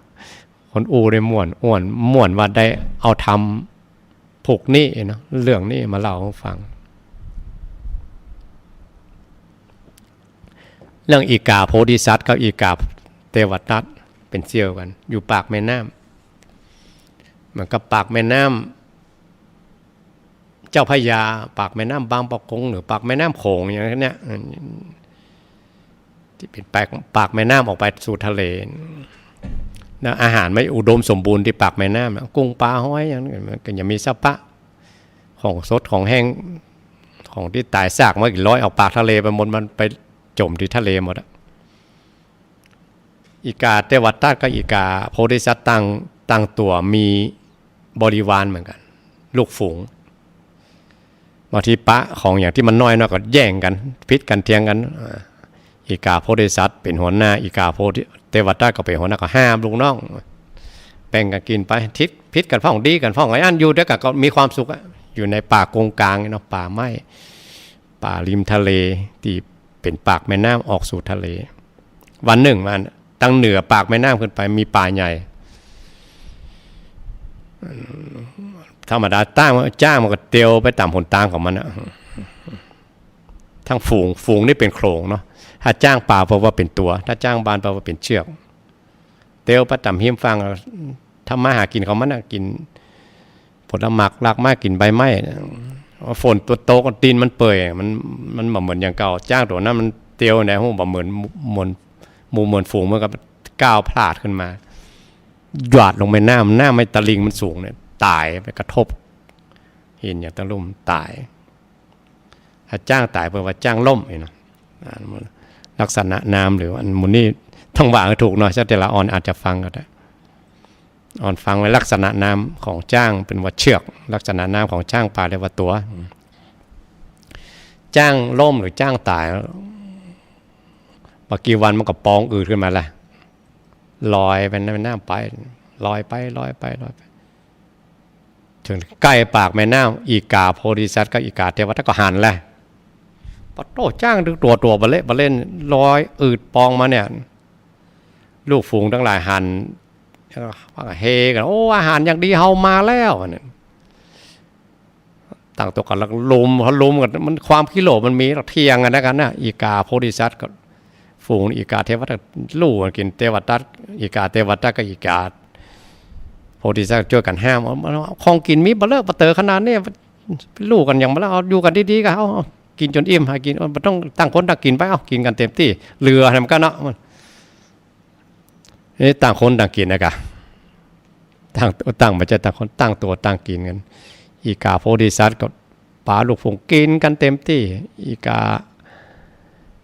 เทวทัตกินกันเต็มที่แต่โพธิสัตว์เจ้าเขาเปิ้นมีปัญญามันพอจ้างมันลอยออกปากแม่น้ำมันลอยไปไก่ไปอีกาโพธิสัตว์ก็พอฟังเนาะกินไปก็พอฟังไปด้วยกินไปก็พอฟังไปนะพอหันฟังได้ประมาณมกริบเนี่ยก็บอกลูกฝูงบอกว่าเฮาไปใจนกน้ำเนอะเฮาเคยอยู่บกที่จะอยู่ทะเลได้มันมีนกอีกจำพวกหนึ่งที่เขาอยู่ทะเลได้เฮาอยู่คนละประเภทกับเขาเฮาบอกเคยทะเลอย่างนี้เฮากินอิ่มแล้วเฮาปากันปีกกันเนาะลูกน้องก็เจี่ยวกันเจี่ยวหัวหน้าเอาหัวหน้าบอกว่าเอากินอิ่มกันแล้วเอากินอิ่มกันแล้วเอาปลาปีกแต่หัวหน้าบอกปีกแต่อีกาโพธิสัตว์ก็หันมาตั้งอีกาเทวทัตมาเสี่ยวนะเขาก็อยู่ด้วยกันมาเบิ้นทำมาหากินอยู่ด้วยกันดีกันพ่องพิษกันพ่องเขาแบบใจนกน้ำนะเขาบอกเกยมันนี่มันแบบใจทินเขาปิกกันเนาะป่ะอีกาเทวทัตโอ้เสี่ยวปิกก่อนเดี๋ยวปิกเดี๋ยวไปตัวละเดี๋ยวไปตัวมันเป็นยังไปก่อนที่ไหนได้ตั้งได้ใจก็ยิ้มย่องแล้วเขามีกู้แข่งแล้วเขามีกู้ที่แย่งชิงอาหารเขาแล้วไปแต่ก็ดีอะกะไปเถอะอีกาเทวทัตเมื่อเพื่อนบ่ผือบ่อย่างเนาะก็บินตัวลูกฝูงเข้าฟังอย่างปลอดภัยว่ามาหันฟังอยู่เนี่ยก็นี่อีกาเทวทัตพร้อมลูกฝูงกินไปมันก็อิ่มแล้วก็ง่วงรับไปตื่นขึ้นมาอีก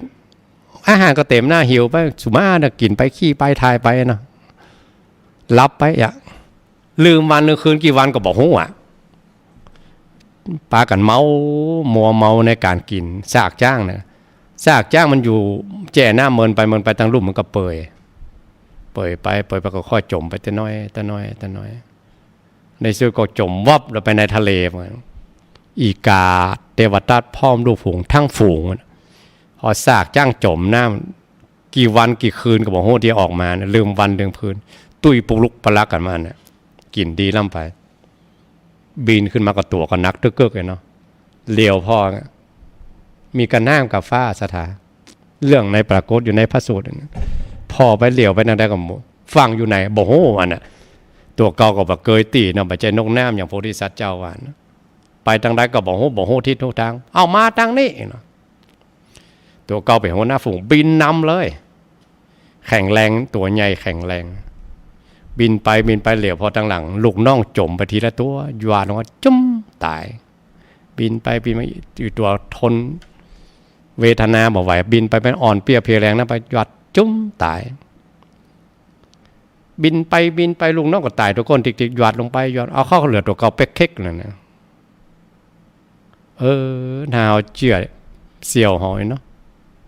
เอาคงแบบพาลูกฝูงมาตายนะว่าถ้าอีกกำลังตัวเก่าก็หมดมันหยาดลงน้ำตายอันนี้ใครเป็นคนเล่าพระพุทธองค์เล่าเองเลยว่าอีกาโพธิสัตว์ก็คือพระองค์เองอีกาเทวทัตก็ได้มาเกิดเป็นเทวทัตพุทธบริษัทสมัยนี้ที่บอกที่ตถาคต เสวยพระชาติเป็นอีกาโพธิสัตว์เชื่อฟังหัวหน้าก็ได้มาเกิดเป็นพุทธบริษัทสมัยนี้เป็นพระอริยเจ้ากันแล้วมาเทียบเนาะเทียบว่าถ้าภาษาฝรั่งเนาะมันขีดเส้นเส้นเนี่ยชื่อว่าเส้นลิมิตแปลว่าเส้นที่มันละเอียดอย่างกันเทวทัตกับอีกาเทวทัตกับอีกาโพธิสัตว์เปิ้นกินซากย่างเหมือนกันก็กินซากย่างด้วยกันมานั่นน่ะลุงตุงนางด้วยกันมาอิ่มปีพีมันพร้อมลูกฝูงด้วยกันนะพอถึงขีดหนึ่งเอกอะโพธิสัตว์เจ้าว่ามาเอาแล้วพอแล้วโลกนี้โลกแห่งความทุกข์เนี่ยกันเนาะถ้าเทียบมันซากจ้างนี่พอแล้วเขากินอิ่มแล้วเขาพอแล้วปลาลูกสูงปลาลูกฝูงปีกอีกาเทวทัตก็ยังเดียวกับพวกเขาทั้งหลายยังเดียวกับโพธิสัตว์เจ้าแต่เปิ้นบอกปอวะเพราะที่ขีดหนึ่งก็ยังบอกปอแต่มัวเมาหลงไหลบอกปอแต่ปลาลูกฝูงไปตายกันหมดอย่างพวกเขาทั้งหลายลองนึกย้อนชาดกนี่ถึงแม้จะเป็นเรื่องราวที่มันจะนิทานนะชาดกนี่ถือว่าพระองค์เล่าเองเรื่องบาจริงนี่พระองค์มาเล่าพระองค์เล่ามีอยู่สี่อย่างเนาะ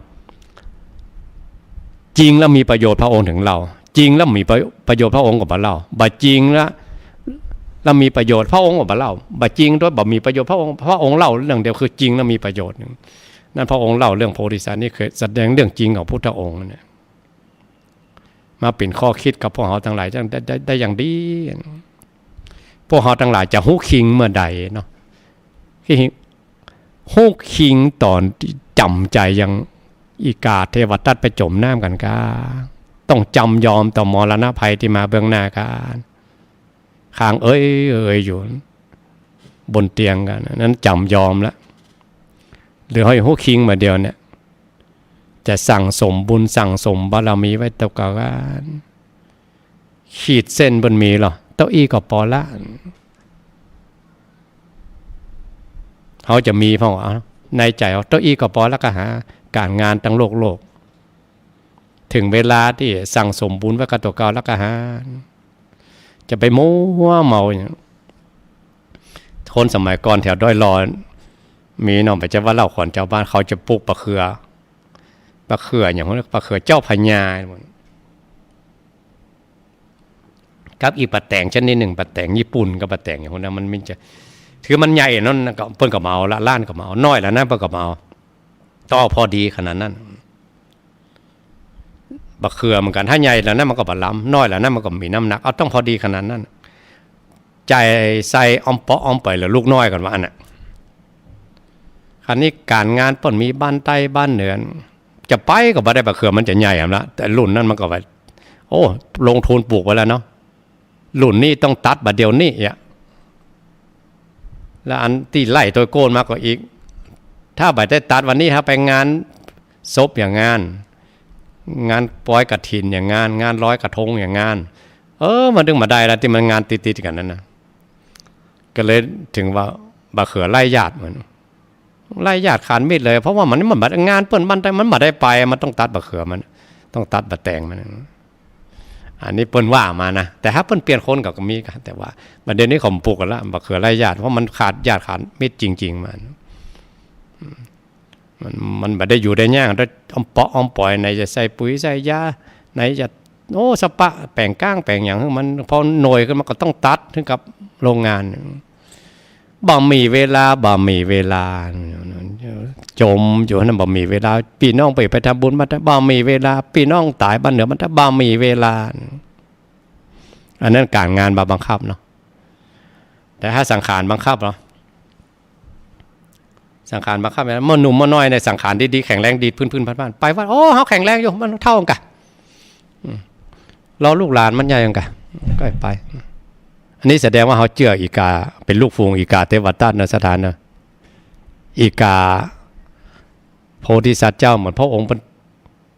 เยอะครูบาอาจารย์ก็เอาคำสอนของพระพุทธเจ้ามานะแบบจะเอาคำคุ้มที่ใดมานะ